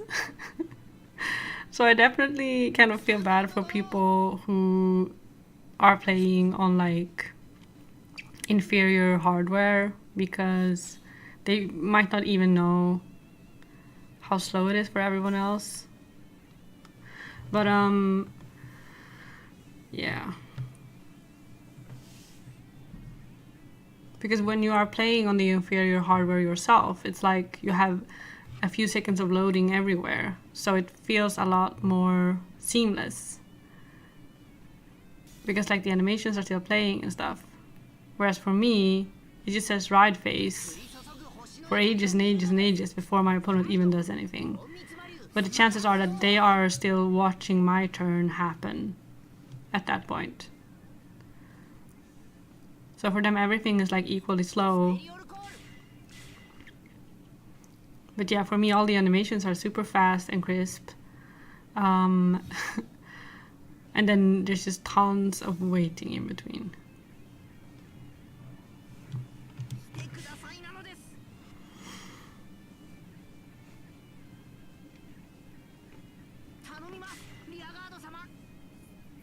But yeah, it could also just be, you know, a bad internet connection, I guess. That's making, you know, that's causing it to be so slow.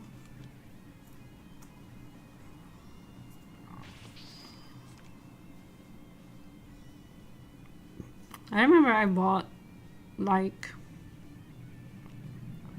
when I was on a long time flight, last time, like a long distance flight, I actually bought the Wi-Fi, like, for the full flight. I think I bought, like, because you can buy, like, 2 hours or 6 hours, and I bought, like, 24-hour Wi-Fi. The flight was, like, 13 hours or 14 hours or something. And then we had, like, a few-hour connection, and then we were on a second flight. Or the third flight, technically, but it was the second flight with the same company. And then my Wi-Fi, my login was still active, so I could still use it, which was kind of nice, because I didn't think it would work. But that was also like a situation where I was like, because you pay so much for on-flight Wi-Fi, and I'd kind of made up my mind ahead of time that I was going to purchase it, and I was going to play Vanguard 0 during the flight. But the connection was way too bad. I mean, you could barely watch like a YouTube video because it was so slow. And I could barely get on Tumblr. It was so slow. So yeah, it was, yeah. Why can't they have better Wi-Fi when you pay so much for it? I don't understand. But it was still better than no Wi-Fi, I guess, because yeah. And they charge a lot for it. Yeah, they definitely do. But it's still cheaper to get the 24-hour one, because to get like 2 hours, it's like, it's so slow you can barely even do anything in 2 hours. So if you're gonna buy it, you might as well just get the 24-hour plan right away. Because that's the only one where you are getting like anything for your money. But yeah, I spent the whole trip, I was reading like JoJolion the whole time. So that was fun. That was definitely worth paying for it, because I did not have enough space on my phone to like download the whole thing.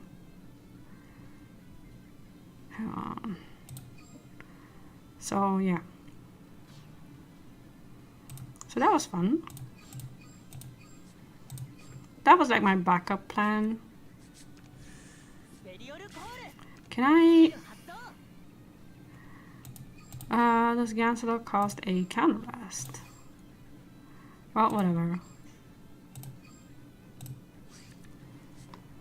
He countercharges, right.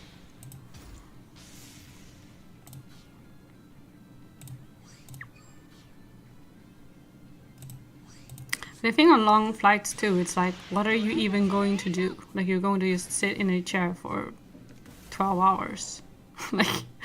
like they really put you on the spot. Like, there's not much, you really don't have any choice.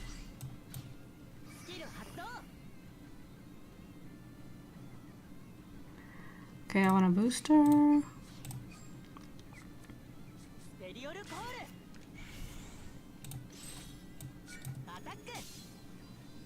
This sounds like the worst part of flights for me. Yeah, it's not like the flight. Yeah, being on a plane is like, yeah, okay. Oh, wait, no, maybe I should have gone with the, okay, never mind. The thing with being on a airplane, first of all, it kind of depends. Some planes, like the newer ones, oh my god, like the newer airplanes, they can be quite comfortable, and they can have like pretty decent like utilities and stuff. And they might have like some companies also have like very good selections of like movies and TV shows and games and stuff. So it really depends on the company, but it also depends like on the aircraft itself, because not aircrafts within the same company are equal, obviously. So you do kind of need to get lucky.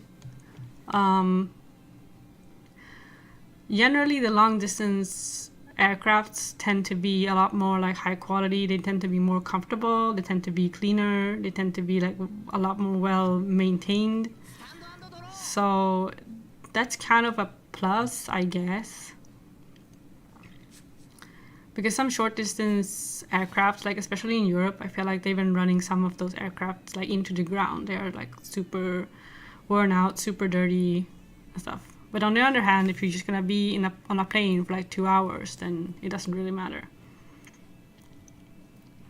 I probably think the worst part with long flights for me, it really is just that there's nothing to do, you know? Like, that definitely is the worst part. It's just so long. Because I'm the type of person, I can't really sleep in like a public space. And I definitely can't really sleep like sitting up. So if I could sleep on the flight and just kill 6 hours just by sleeping, then I would probably not mind as much. But yeah, I think the most important part, if you're ever gonna go on like a long flight to Europe or North America or Asia, what I would recommend to do is to have something that you have been looking forward to for a very, very long time, and then kind of save that for the flight. So in my case, for example, I've been thinking like all year, I was like, oh, I want to read like part 8. I want to read it really, really badly, but I just haven't taken the time to do it. So then when I knew the flight was coming up, I was like, okay, that's perfect for my flight. And then I spent like 12 hours reading, and I was just like engrossed with reading, and it felt like the time passed. Like, it still felt like a long time, but I wasn't bored at any point because I was reading the whole time. So that would be like my tip for a long flight, is to just like a video game or like a book or like a comic book in this case. Like, just have something that is like that you can carry with you, that you know will keep you entertained for a while, especially something that kind of makes you think a little bit. Like, I remember I was on my own flying to Japan for the first time, and I did it for the first time by myself because I was going there for like a study trip. As a teenager, I was only 15 years old, and I was gonna be alone on the flight for like 12 hours or something. And I bought like Apollo Justice. I'd been wanting to play it for a while, and I bought it specifically to play on the flight. And it made, like, that's the type of thing that just makes the trip manageable. Like, it makes time actually pass. Instead, instead of you just sitting there and just being absolutely miserable for like 12 hours. Also, like, get snacks. I think is very important, but don't get like chocolate because it might melt. I bought a Twix bar last time because I bought a Twix bar at the airport because they barely had any snacks that I liked, so I was just like, okay, I'll get this Twix bar. But it was so warm inside the aircraft that my Twix bar got like liquefied. It didn't just melt, it literally like liquefied in my pocket, like the cracker and everything. It was kind of disgusting. It was so hot. It was because it was we were going from Frankfurt to Japan, and Japanese people are like obsessed with aircon because it was quite cold in Germany, and it was like 85% Japanese people on the flight, and it was like the JAL, like the Japanese Airways. So they were like blaring the because we were stuck on the ground for like 2.5 hours. Like the plane did not move from the gate for 2.5 hours, and that was a 14-hour flight. So for 2.5 hours we just sat completely still and did not go anywhere. So that was like 16.5 hours instead of 14. And because it was quite cold in Germany, because this was in December, and Japanese people are just obsessed with air conditioning, so the air conditioning was on max. So it was like 25, 30 degrees or something inside. So I remember I felt my pocket. I was like, I guess I'll eat my Twix. It's in my pocket. So I felt my pocket, and it was just like, yeah, it was just like Twix juice in my pocket. Like, it was perfectly sealed, so it didn't like, it didn't get anywhere. But I just remember sitting there thinking, like, there's no way I can eat this. Like, it's just impossible. I will need like a straw to like slurp it up. But I think my another tip I would give to people who have never been on a long flight before is to get snacks, but to also to get like a good diversity of snacks. Because I feel like people might just be like, oh, I get chocolate or I get sweets. But I think it's important to, because on my last flight, on my way home, I was also alone because my parents left. My parents left for home earlier than me, and then I lived with my brother for like a while longer. And the last time, I bought a bag of like savory rice crackers, and I really felt like those really like saved me. Because when you've been sitting there and you don't get fed like a proper meal for like 14 hours, because the food is sometimes absolutely atrocious. Sometimes it's okay, and sometimes it's just absolutely horrible. And the food on that flight was some of the worst I've ever had. Like on a flight, or just in general. It was absolutely horrible. Like, airplane food is never good, but it can be okay. Like, sometimes they serve you like soba noodles, which is quite good for that's probably among like the better airplane foods, because you eat it cold anyway, and the sauce is kind of fresh and like a tiny bit spicy. But yeah, we got served like rice and chicken, but the rice was like, it wasn't like individual grains of rice, it was like a rice clump that was kind of gelatinous and see-through-ish almost. Yeah, it wasn't the best. But yeah, those savory snacks really saved me, and I would also recommend getting like fruit. Even if it's like super expensive airport pre-packaged fruit, I would still kind of recommend getting it.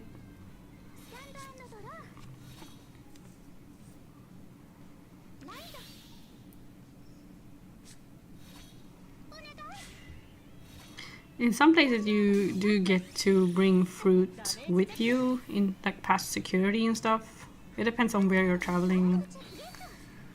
But you can bring fruit with you from home, which is what I did on that trip. I had like a like Tupperware full of fruit, like apple slices and stuff, which is also very nice.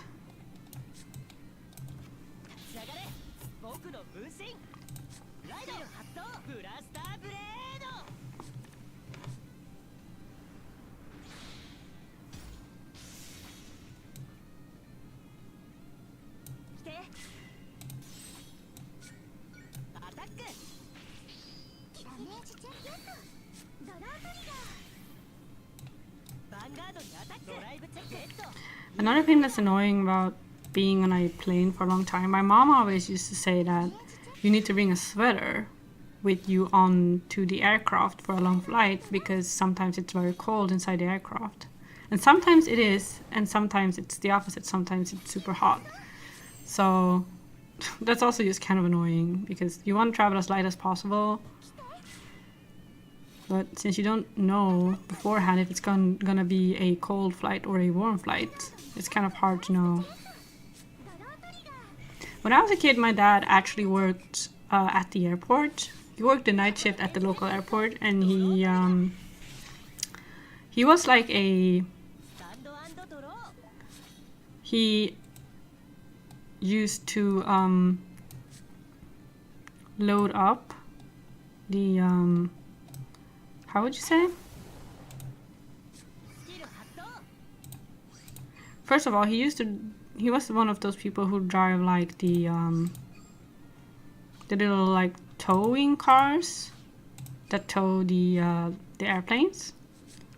So his job was to bring the airplanes from the gate to the runway and stuff. But he also used to like load the airplanes with the luggage. So I guess they did all sorts of stuff. So when I was a kid, my dad had one of those, like, because he was an employee for not just the airport, but for like the airway like company. He had these like employee perks, which meant that he could get airplane tickets at a discounted price.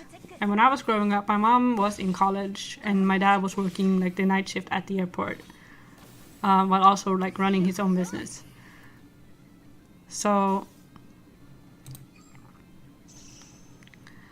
we weren't like super well off or anything, but because dad had that perk, we could get like discounted prices for airplane tickets. So when I was a kid, like very small, sometimes my parents didn't know before we were on, because we would go like early in the morning, we would go to the airport and we would go to like the like one of like the desks there. I mean, I was so small, I was like 6 or 7 years old, so I don't really remember everything exactly, but we would just go there and go to like a specific like counter, and we would say, oh yeah, we want to travel, like what discounted tickets do you have like for today, and our bags were packed and everything, and we were like ready to go, but we didn't know where we would go until we went to that desk and asked them, and they would give us tickets. And my parents would just kind of pray that they would say, oh, you guys can go to France, or you can go to Italy or Spain, like somewhere you know, where we could have like, you know, a fun summer vacation. So and because of that whole ordeal, my mom would dress me and my brother. She would dress us up in like our fancy clothes, because they wanted to make a good impression on, you know, the other employees there. And if we dressed really nice, it might look like my dad had you know, a better job than maybe he had, you know. So we were just trying really hard to. They could probably they probably knew exactly what job my dad had, but my parents worked very hard to make a good impression on the other employees. So when I was a kid, for a long time, I thought that a flight was like a special occasion that you got dressed up for. I thought that it was like, kind of like when you go to a party or when you, you know, like on Christmas, like it's supposed to be like a special occasion. So for a long time, I just thought that, you know, I would look at other people who weren't dressed up for their flights, and I would be like, those people aren't dressed up. You know, they're not they're not like, you know, following the correct like social, you know, they're way too sloppy to be on a flight because you should be dressed up. They're not being proper, is what I thought as a kid. What is fucking wrong with them, right? Where's the tuxedo? Yeah. Because my mom, I remember when I was a kid, I had these shoes I really hated. They were like my nice shoes. And I remember I would wear them for the flights. So I had like these like dress shoes and stuff. So I was like, oh, these other people are just wearing sneakers. They're not putting in enough effort.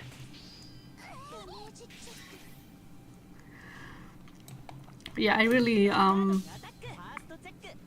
so that was like, I feel like most people generally have like one or two misconceptions that they had about the world as a kid. And that was definitely like my preconception. That was completely wrong. Just because my dad worked at the airport.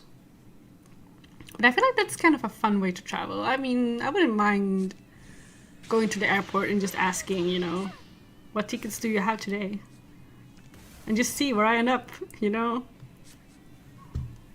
But generally, I feel like, at least back then, I do not know now, because at least here it's like they are struggling quite hard, like the different, like local, how would you say, like all the different like companies. Is it Jillian or Charlene? This is Charlene. Yeah. I always have to like think for a second before I remember who is who. But yeah, this is Charlene.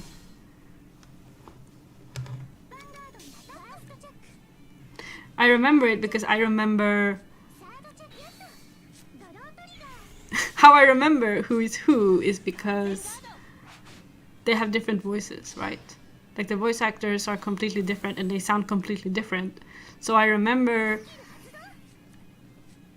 and they often say each other's names. They say each other's names more than they say their own name. So I'm like, if I can remember which voice refers to the other sister, then I can remember who's who. But I always have to like think about it for a second.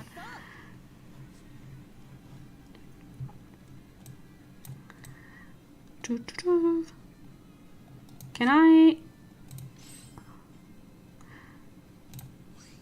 I've already started twice. Okay, but my opponent has no interceptors whatsoever.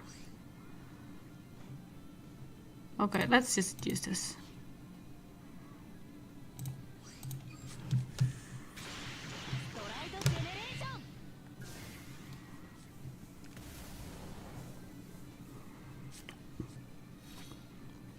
Am I gonna win this?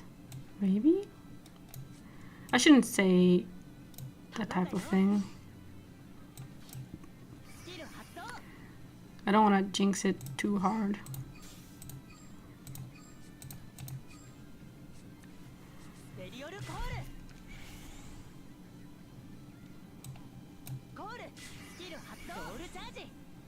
But yeah, what I was gonna say is that a lot of like air travel is just a completely different deal right now because of the war and stuff. That's why the flights to Japan are so long now. Because it used to be like 11 or 12 hours, but now they're like 14 hours. And it's because we can't fly over Russia anymore. My parents, when they flew home, they flew over like the Arctic. Which is insane to me. Like, they just flew over like the ocean and the Arctic for ages and ages. When I went home, I flew over like the Middle East and like, I guess like North Africa. I guess kind of just like skirting Russia like all the way around on like on the European side or whatever you want to call it. But my parents went the other way, like around the long way around, which is a bit scary, I think.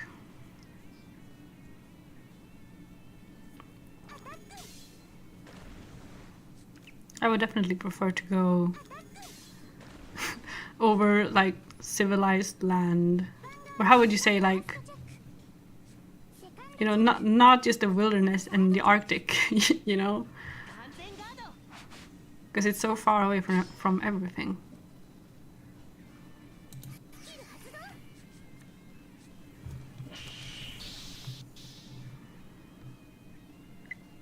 Can I survive this? Yeah, I have 2 PGs.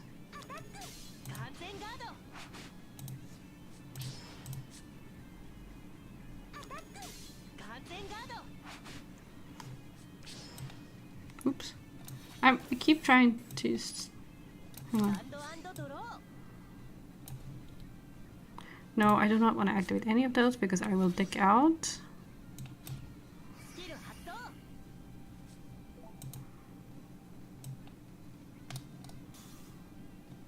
Hang on, I can't see what you're saying. Give me 1 second. Let's just go this. Oh, what am I gonna do? I guess this. That sounds completely absurd to me. Like, what the fuck? Can you fly there? I mean, yeah, that's kind of what I thought too, because I don't know, it just seems dangerous. It just seems like you're tempting fate by flying. Yeah, you're clearly saying happy birthday. I just feel like it's kind of tempting fate unnecessarily to fly that route, but yeah. I also found it like a bit strange. Can I get a trigger? I have no triggers left. Wait. They have 1 PG left. Oh my god.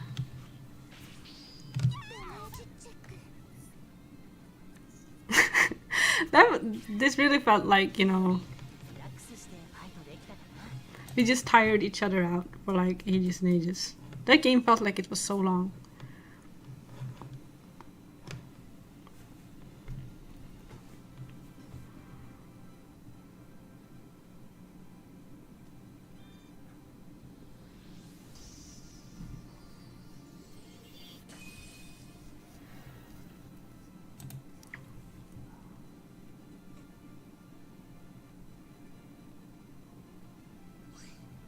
I really wish that traveling wasn't so expensive. I mean, I guess I understand why plane tickets are expensive.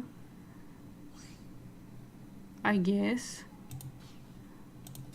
But like, yeah. Even trains are kind of expensive. If you go like a longer distance.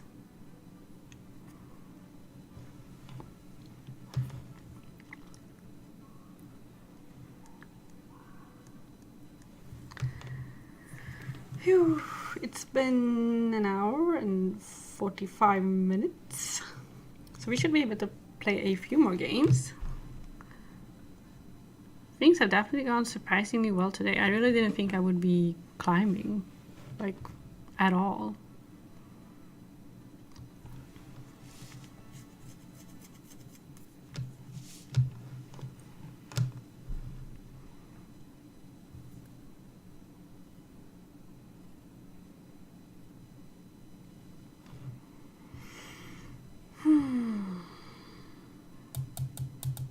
they're releasing the they're doing like a merch drop today actually, like on the Bushiroad website.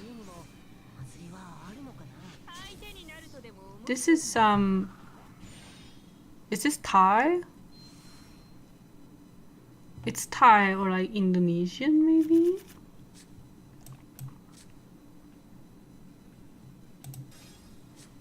But yeah, they're doing like a merch drop today. And I find it a bit annoying because if you spend like a certain amount of money, it's like 5k. Okay, this is gonna be a turbo game. I'm really glad I won the last one because I don't think I'm gonna win this one. But yeah, they're doing like the final, like, Goodbye Forever Vanguard Zero merch drop today. And if you spend 5k yen, you get like a card, like a Vanguard card with like the special illustration on it. Because they did two illustrations. There's one Q4 illustration and one try-free illustration. And you get one random if you spend for every like 5k you spend. And I find that kind of annoying because the cards are like the number one thing that I want. I'm not too interested in the other merch. Like it's cute. I don't hate it, and I'm probably going to buy something, but I just find it annoying because I would have been perfectly happy to just get the cards, which are probably like the cheapest to produce. But then I have to spend 5k to get one, and I won't even know which one I'm gonna get. But that's how they get you to spend money, I guess.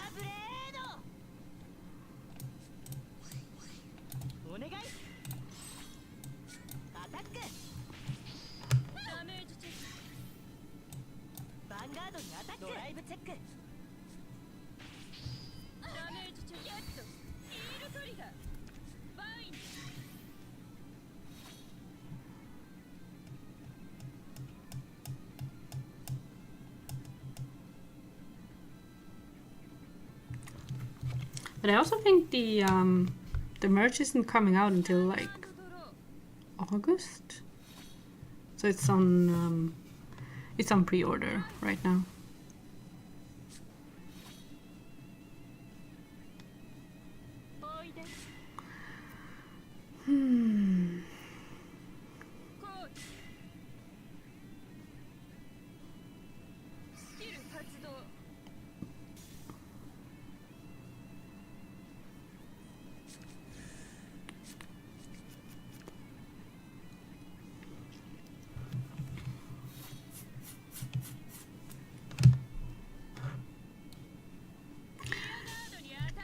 I said this was gonna be like a turbo game, but my opponent seems to be playing quite slowly.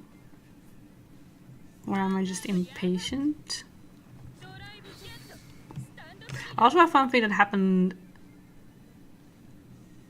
last summer, because we were gonna take a flight to Venice, me and my parents, and this was a few weeks after like the last of like the travel restrictions were lifted. So the airport was so full of people that it was just completely, like, it was so full. Like, I have barely experienced that level of crowding in my whole life. Like, even when the only thing I can compare it to is literally when I was at Comic-Con. That's the only thing that I can compare it to, because there was so many people. It was so crowded.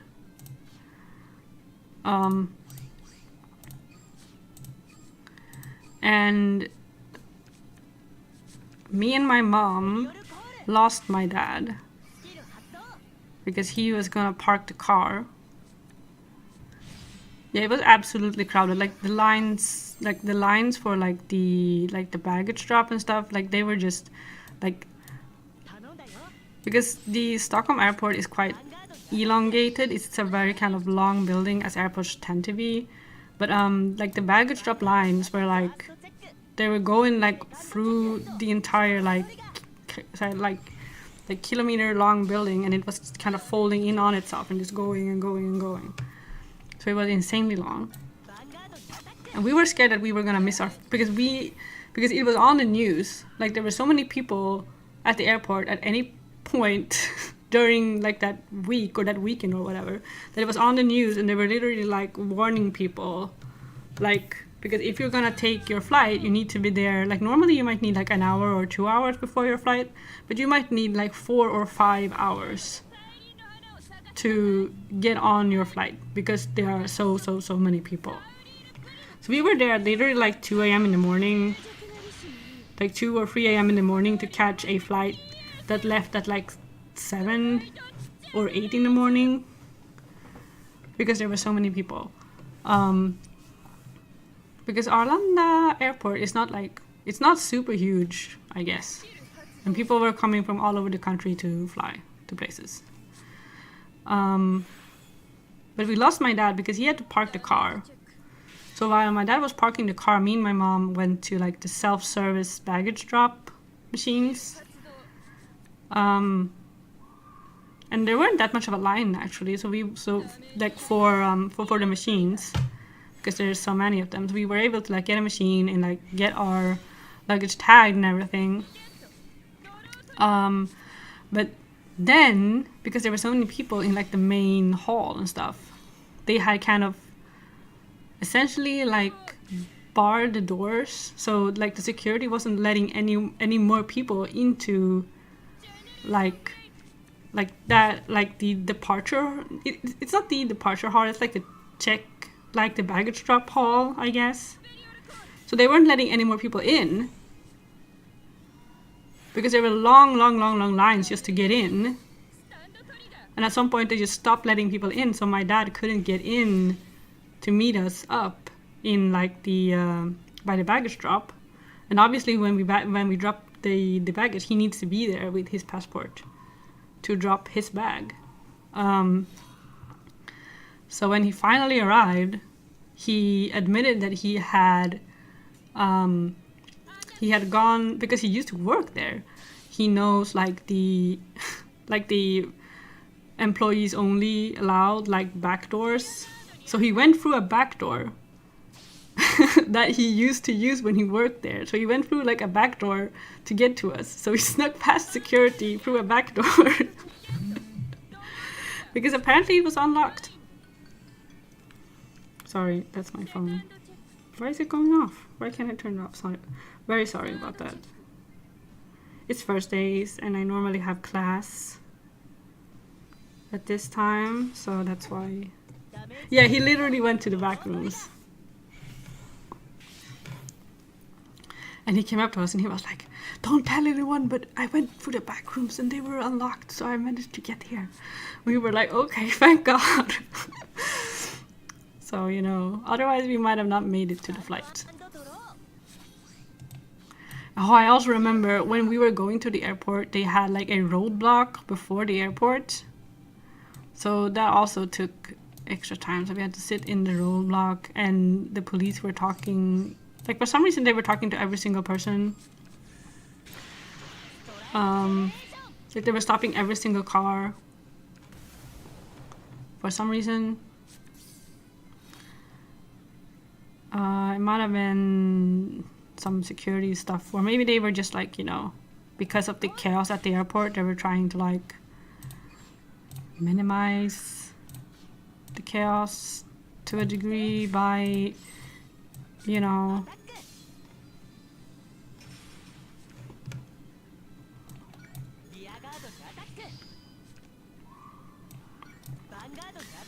my grandma also worked at the airport.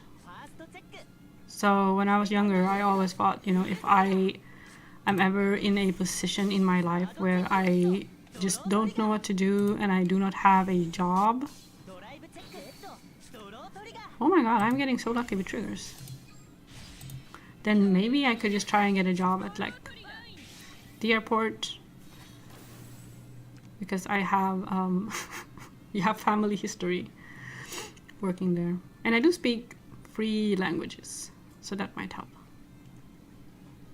It would actually be... I don't think working at the airport is like fun. But I feel like personally, I would probably enjoy working at the airport more than I would enjoy working like retail or something. Because you get, like, the privileges are pretty nice. At least my dad had pretty decent privileges from what I could understand. And yeah, but I feel like probably the commute might be the worst part about working at the airport. Because it's kind of off. It takes like an hour and a half. Or it's not that far, it's like maybe an hour, 45 minutes.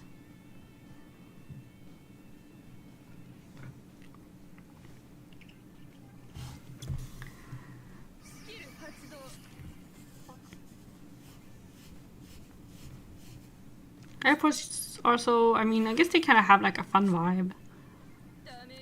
More so than working at like a mall or working, again, like working retail. I feel like an airport is just kind of like a fun vibe. Oh.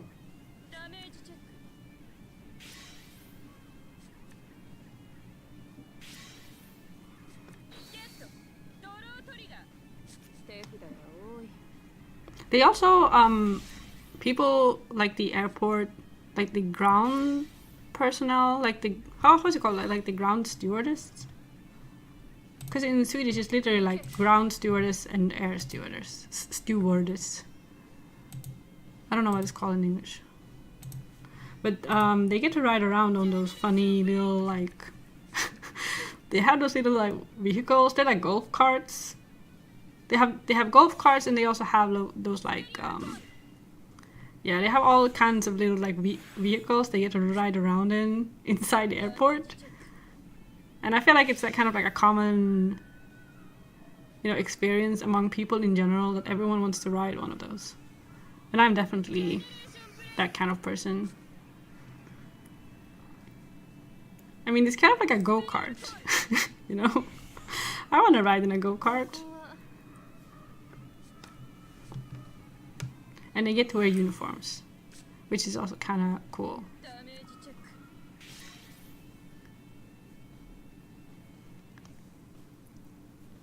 I want to race in those. Yeah, it's 66k now.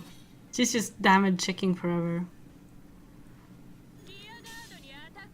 Yeah, that's what they do when, you know, when there's not too many passengers. They just get in their go-karts and they race around. They drive fast. Like sometimes when, because my mom travels a lot with work, like she travels to different like Europe she used to, not really anymore, but since the pandemic, I don't think she's had like a single trip anywhere with work. But my mom always says that in some places of the world, like in certain parts, or like at some airports, they drive like super fast. They drive like 40 kilometers an hour or something. So, and they drive quite recklessly, so you have to be careful not to get hit, because they're just kind of rushing around.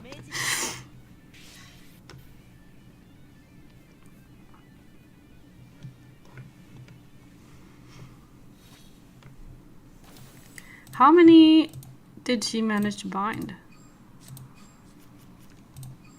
Okay, 1, 2. Okay, so we're missing 1, so I have to kill them like this turn.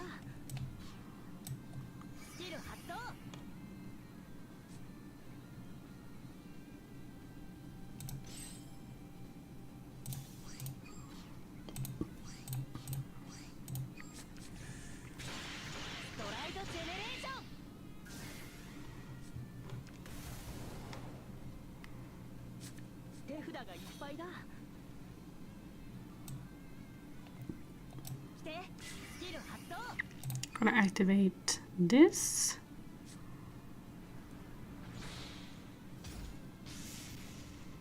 Gonna call. Where do I?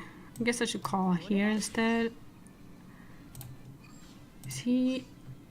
He doesn't cost a counter blast, so I can activate this. Not sure if I mean, I guess I want to.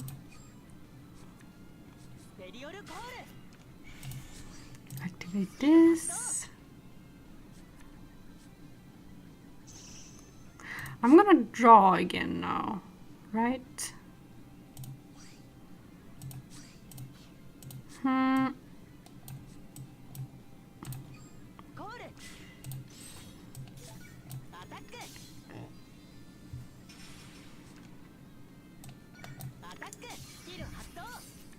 Oh, 2 PGs. Jesus Christ. And I get to heal.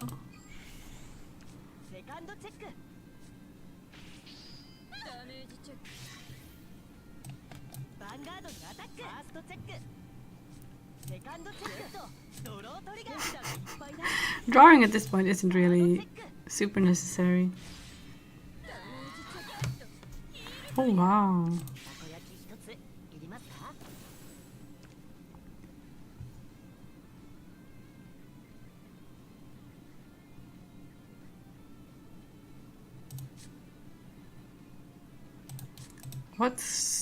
Are they gonna be able to just activate Gisa now?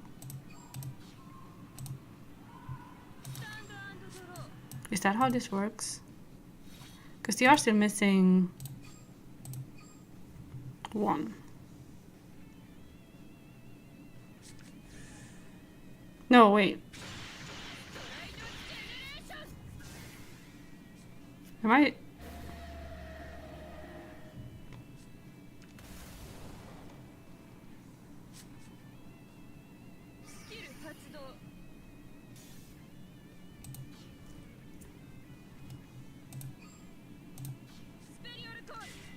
Yeah, no, it's 5, sorry. For some reason I was counting Gise himself. But obviously he's not gonna show up in Divine Zone.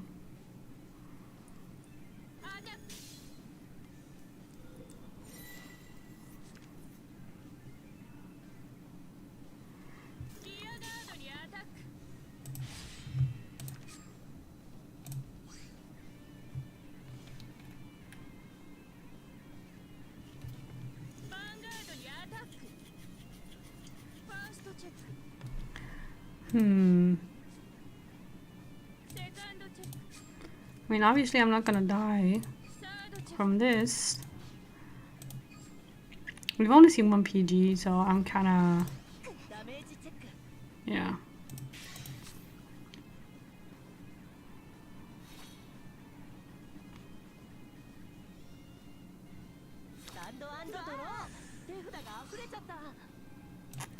Yes, you wanna put something back?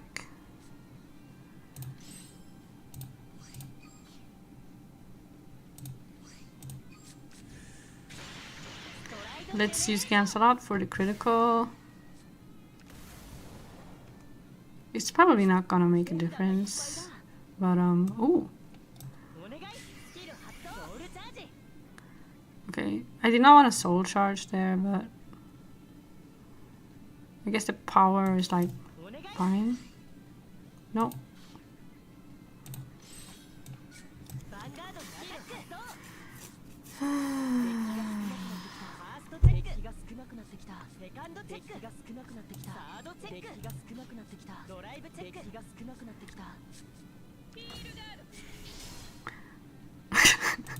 They just heal guarded it. No problem. Yeah, it's the effect. That's what he does, is that he calls all of the Seraph Dragons to the field. And they're not units. Yeah, I'm gonna deck out before... No, I'm gonna deck out and die at the same time. Does it? I feel like the...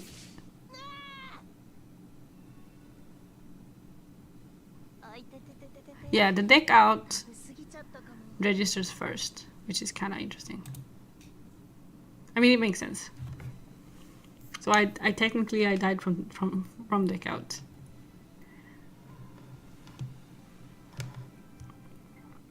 Yeah.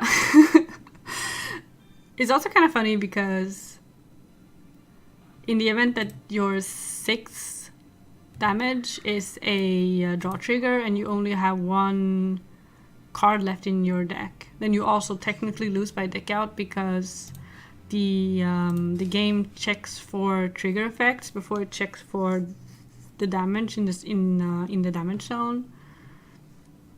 So trigger checks and deck out take priority over the number of cards that are in your damage zone. And yeah, he died. Very sad.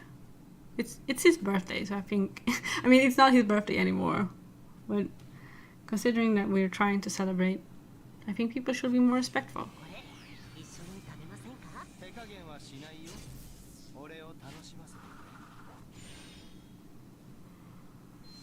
Yeah, it's kind of funny.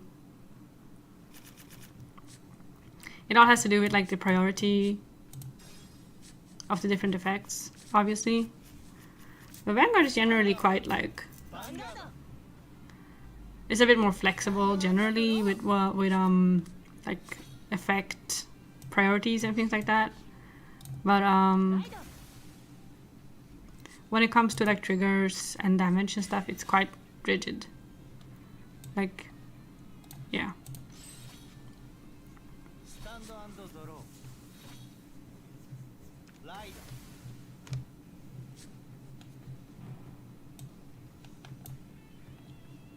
Do I have any more happy birthday visuals?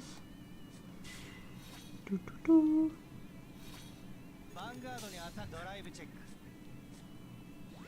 think I'm using all of them.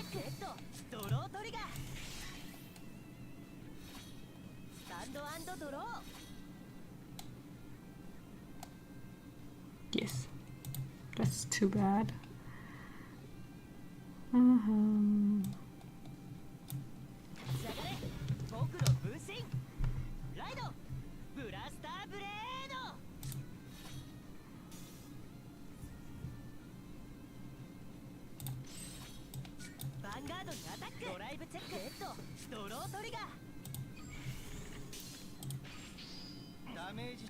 At the very least, I feel like this deck is very good at, you know, filling your hand. Because my hand now, it feels like it is constantly full.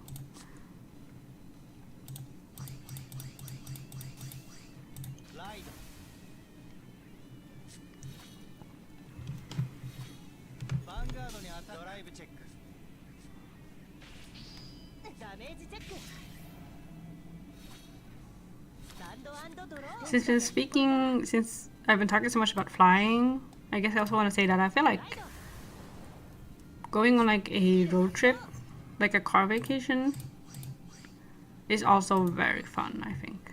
When I was a kid, I used to really hate it. Like, I hated it more than going on a plane.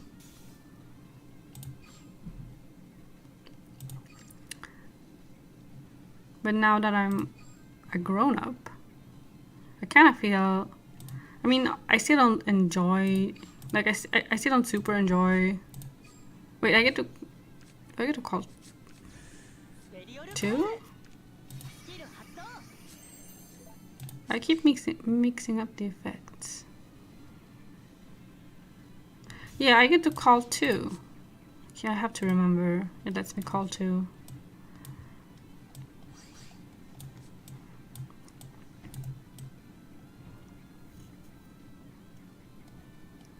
Hang on. I shouldn't be calling so much.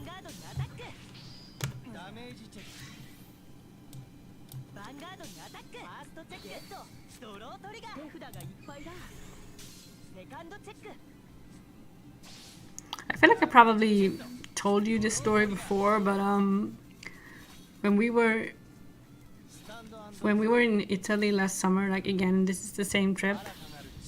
We rented a car and we were gonna go to Tuscany, like go all the way up in the mountains, and according to the GPS it was gonna take like 4 hours,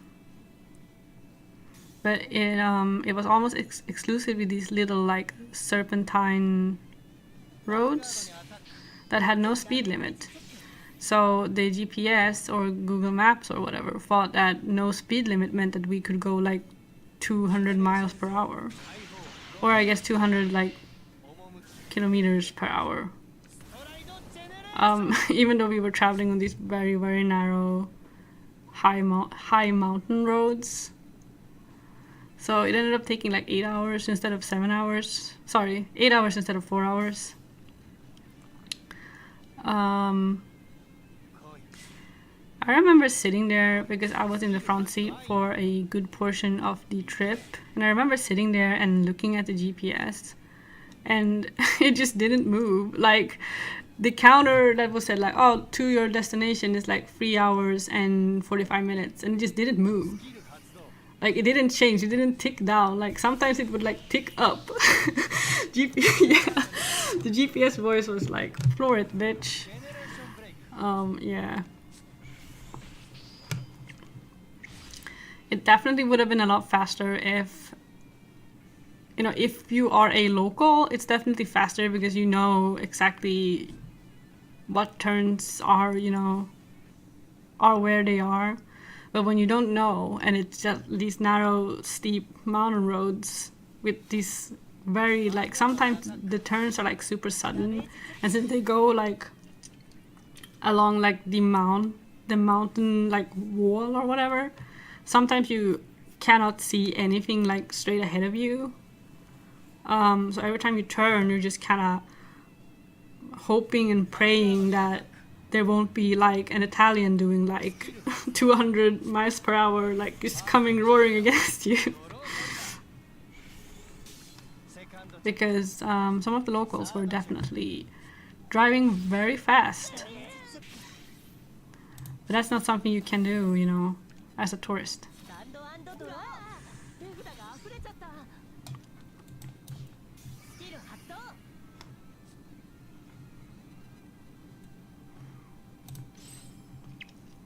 In that specific, at that trip, wasn't that much of an issue.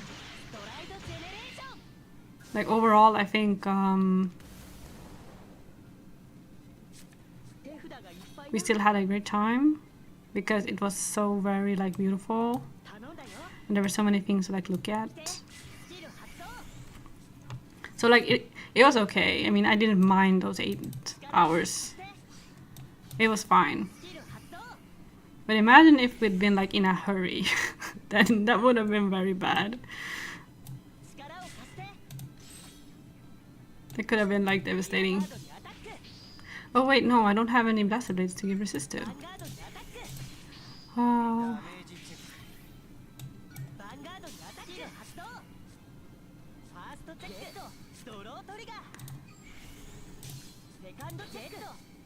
Okay, healing is not bad.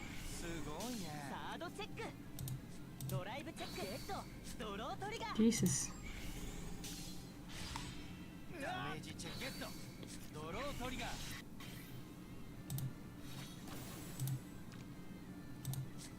I have some protection.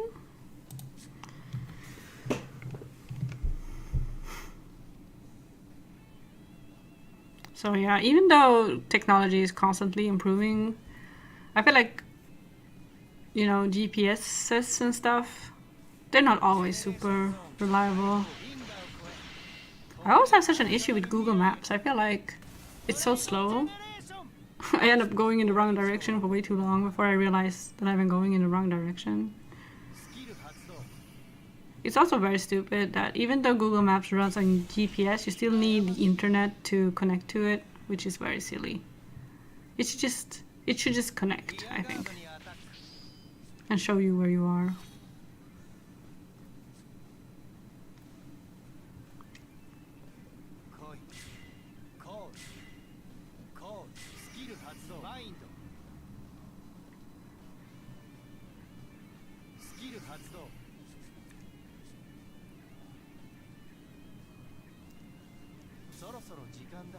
Yeah.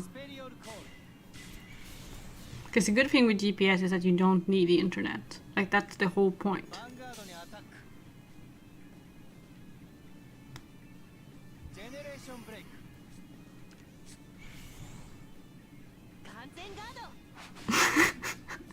GPS need the internet made it so once it told me to take a sharp turn, you turn right into the ocean. I didn't follow. Maybe there was a secret shortcut. Mario Kart style, yeah. Have you played Mario Kart 64? Because there was definitely some very silly shortcuts in that game. And there's at least one where you just kind of drive. There's at least one where you kind of drive into the ocean. Maybe that's not 64. Maybe that was a later version. It's okay.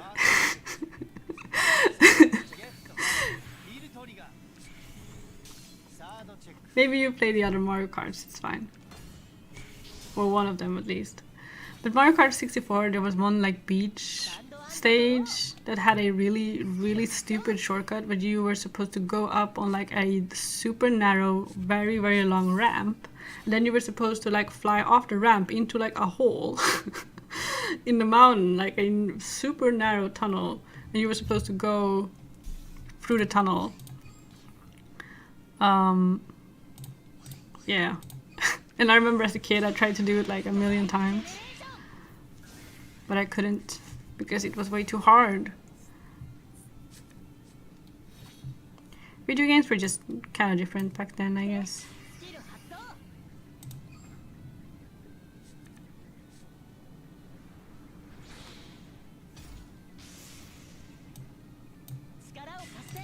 Oh, do I want to activate this? I guess so. Finning the deck. Let's just get a booster.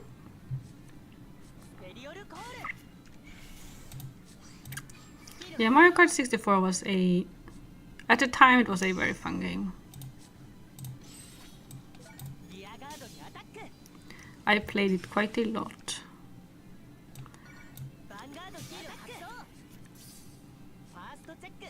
But you must have played like Mario Kart on something else maybe then. Because the first Mario Kart was on like...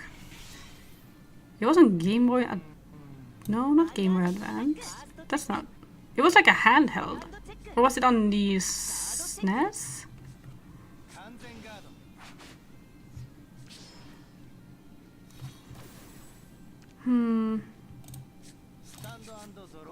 Again, I'm kind of getting my hopes up just because I managed to survive to second stride. Well, I'm definitely gonna die now.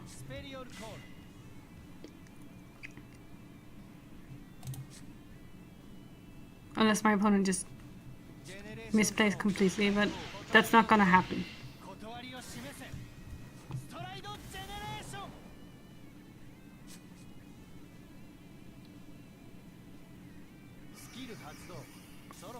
But yeah, I'm not old enough to remember like the very first Mario Kart, I think.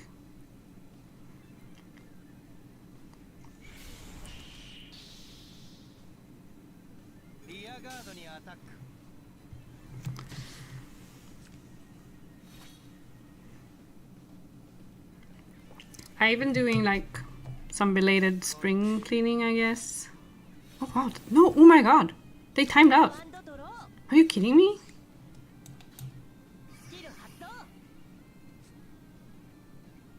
You know, I was joking when I said that they were gonna time out and die. Okay, what do I even do now? Do I ride and pop something? I guess so.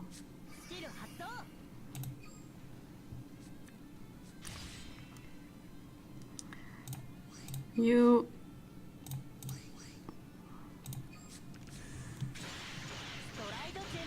Why do I feel like so many people are misplaying against me today?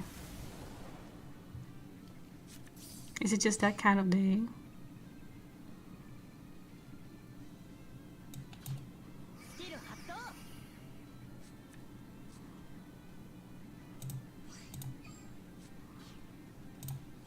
I can return a trigger and then put a normal unit in my hand, which is very useful. Okay, so they can still like just guard everything because we've only seen a PG.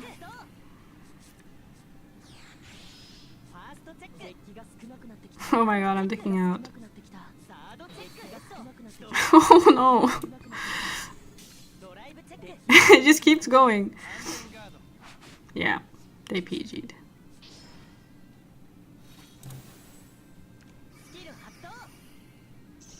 Okay, but now one of them has resist.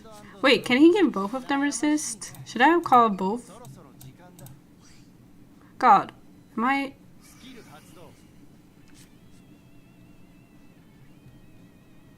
No, it says one. One rear guard gets resist.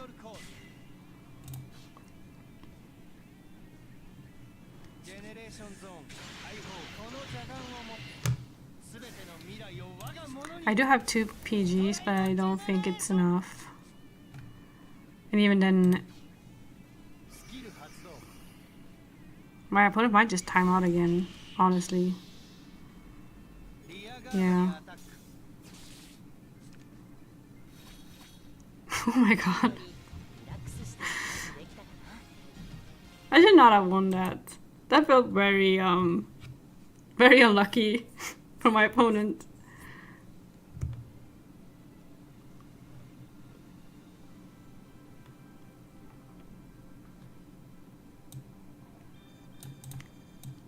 They just self-destructed. I didn't have to do anything. Yeah, I intimidated them out of playing.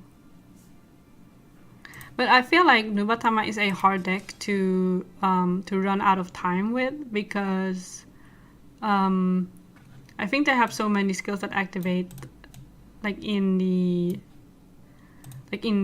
ride phase and stuff.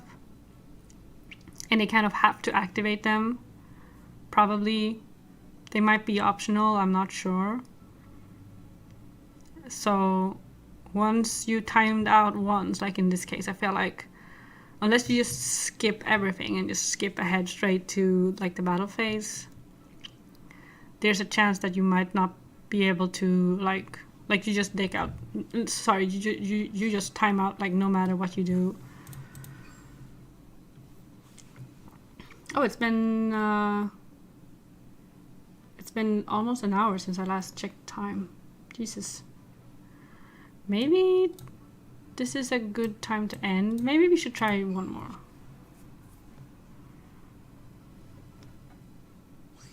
Because I feel like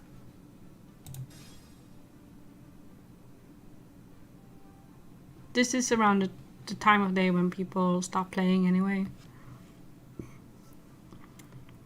So yeah, I think that Nubatama player definitely, you know, once they had timed out the first time, they were kind of done for. Because I did have a PG in my hand. So if they just skipped ahead to the battle phase, they still couldn't have, they still would have lost. Or at the very least, they wouldn't have won that turn. Might have been better for them to just skip. Oh.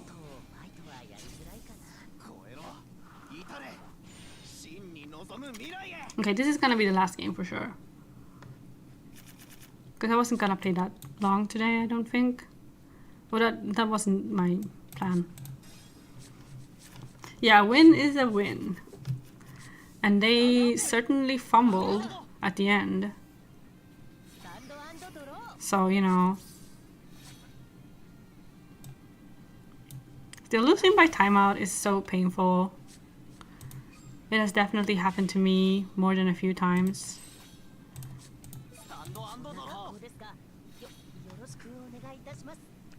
And you always just feel very stupid. I think losing by timeout and dicking out without realizing that you're about to dick out, those are probably the 2 most painful ways to lose.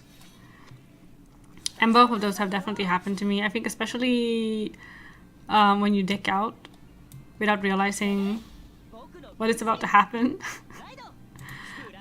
I feel so silly. I'm like, okay. Yeah, timeout is definitely bad, especially because you get so stressed that it's just impossible to make the right choice. Because sometimes when your timer is low, the best, in quotation marks, the best choice is to just kind of not activate anything, just go to the battle phase, just hit as much as you can and then end your turn. because as soon as you time out, like you're just done, you're over with. Because yeah, I can't imagine. I've never played with time in real life in a TCG, never. Because I've never been like at a official tournament where time has been like a factor. But that has got to be super stressful.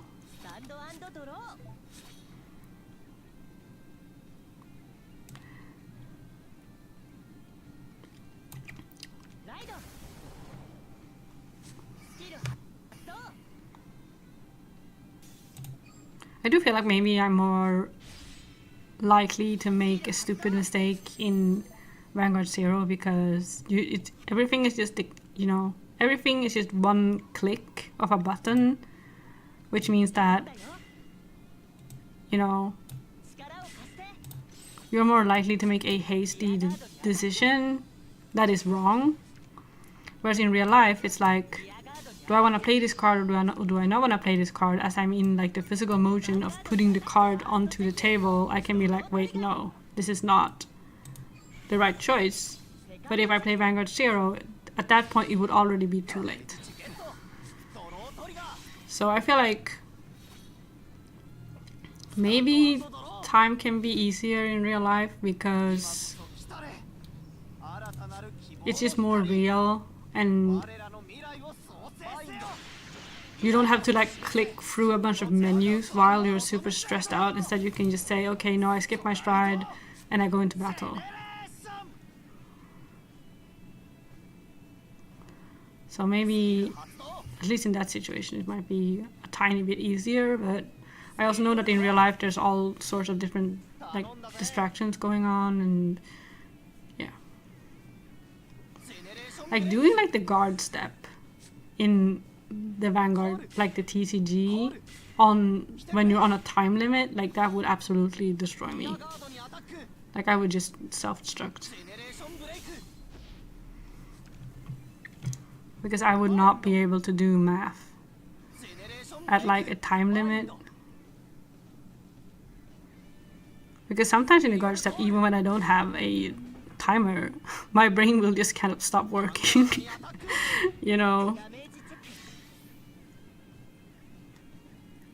This reminds me, because I saw there was a post on Tumblr about like doing like math tests on a timer. I don't remember exactly what it was about.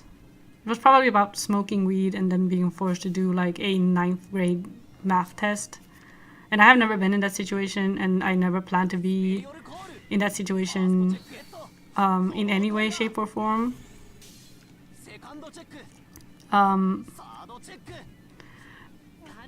But it made me remember that when I was in 5th grade, we would have these math tests where we had a minute to do the test, and there were 60 seconds. Sorry, there were 60 questions.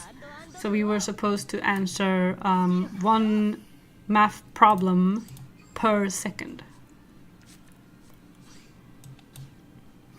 And I remember telling my friends about that, and they thought that it was like the most cruel thing they've ever heard.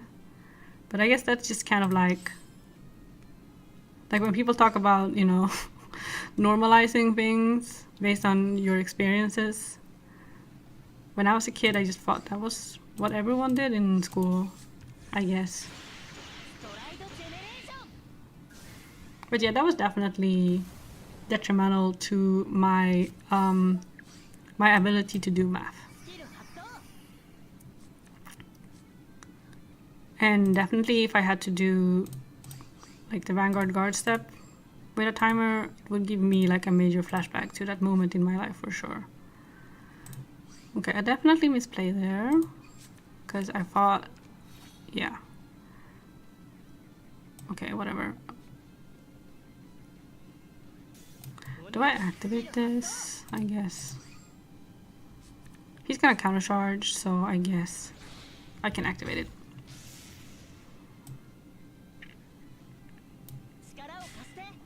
Let's just call everything. No.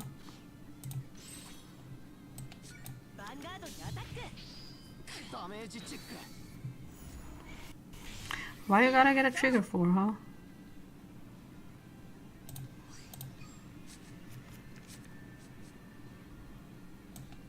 No, wait. This guy first. Counter charge, draw.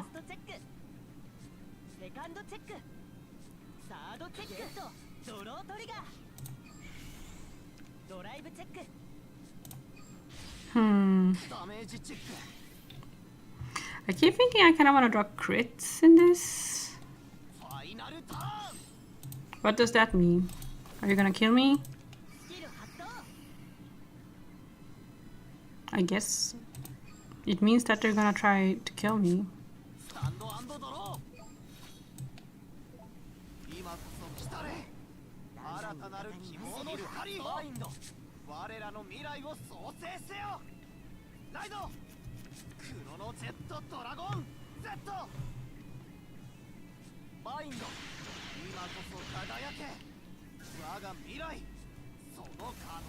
I don't have any PGs, so yeah, I'm definitely dead.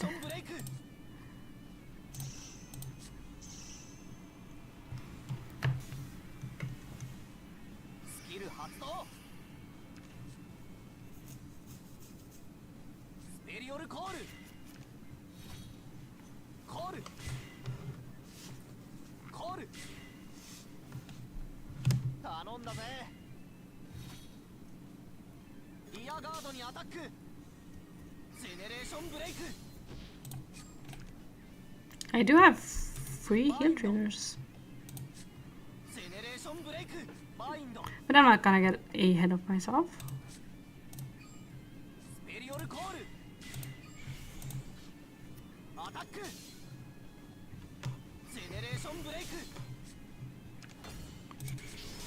Yeah, I'm very dead.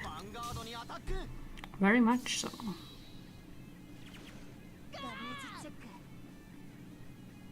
Oh!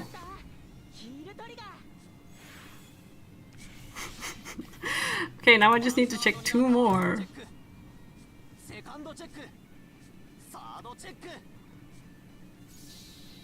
Come on. Imagine if I did. Oh my god. Are you okay?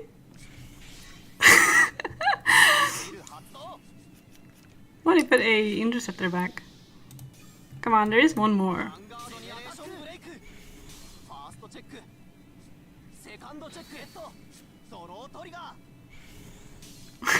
Come on, please. It would be so funny. No. Close enough.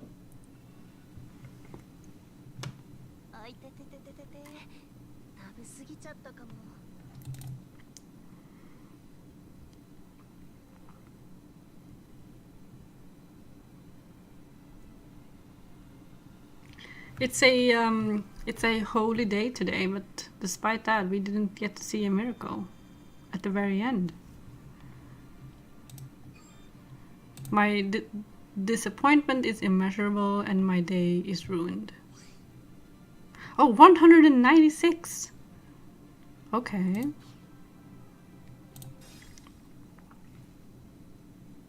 It has been it has been 2.5 hours. Yeah. So I think that's about enough for today, especially since I think that online is probably only going to be tryhards from now on. I feel like today was super fun. I feel like I got to match with lots of different clans that I normally don't get to play much against. So that was super fun.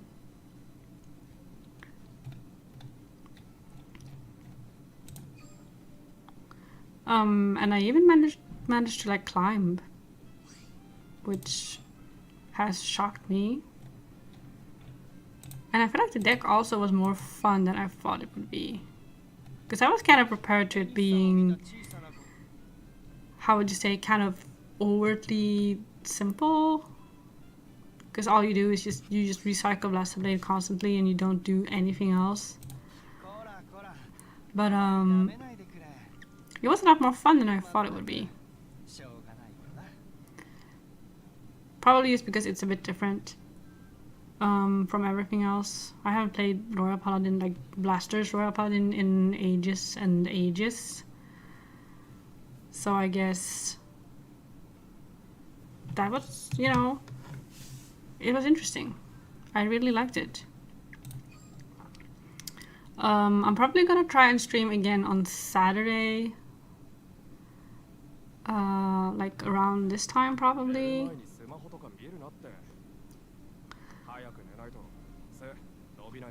But yeah, I don't have like any super rigid plans right now. It's also possible that I'm actually busy on Saturday. I'm not 100% sure right now. But yeah,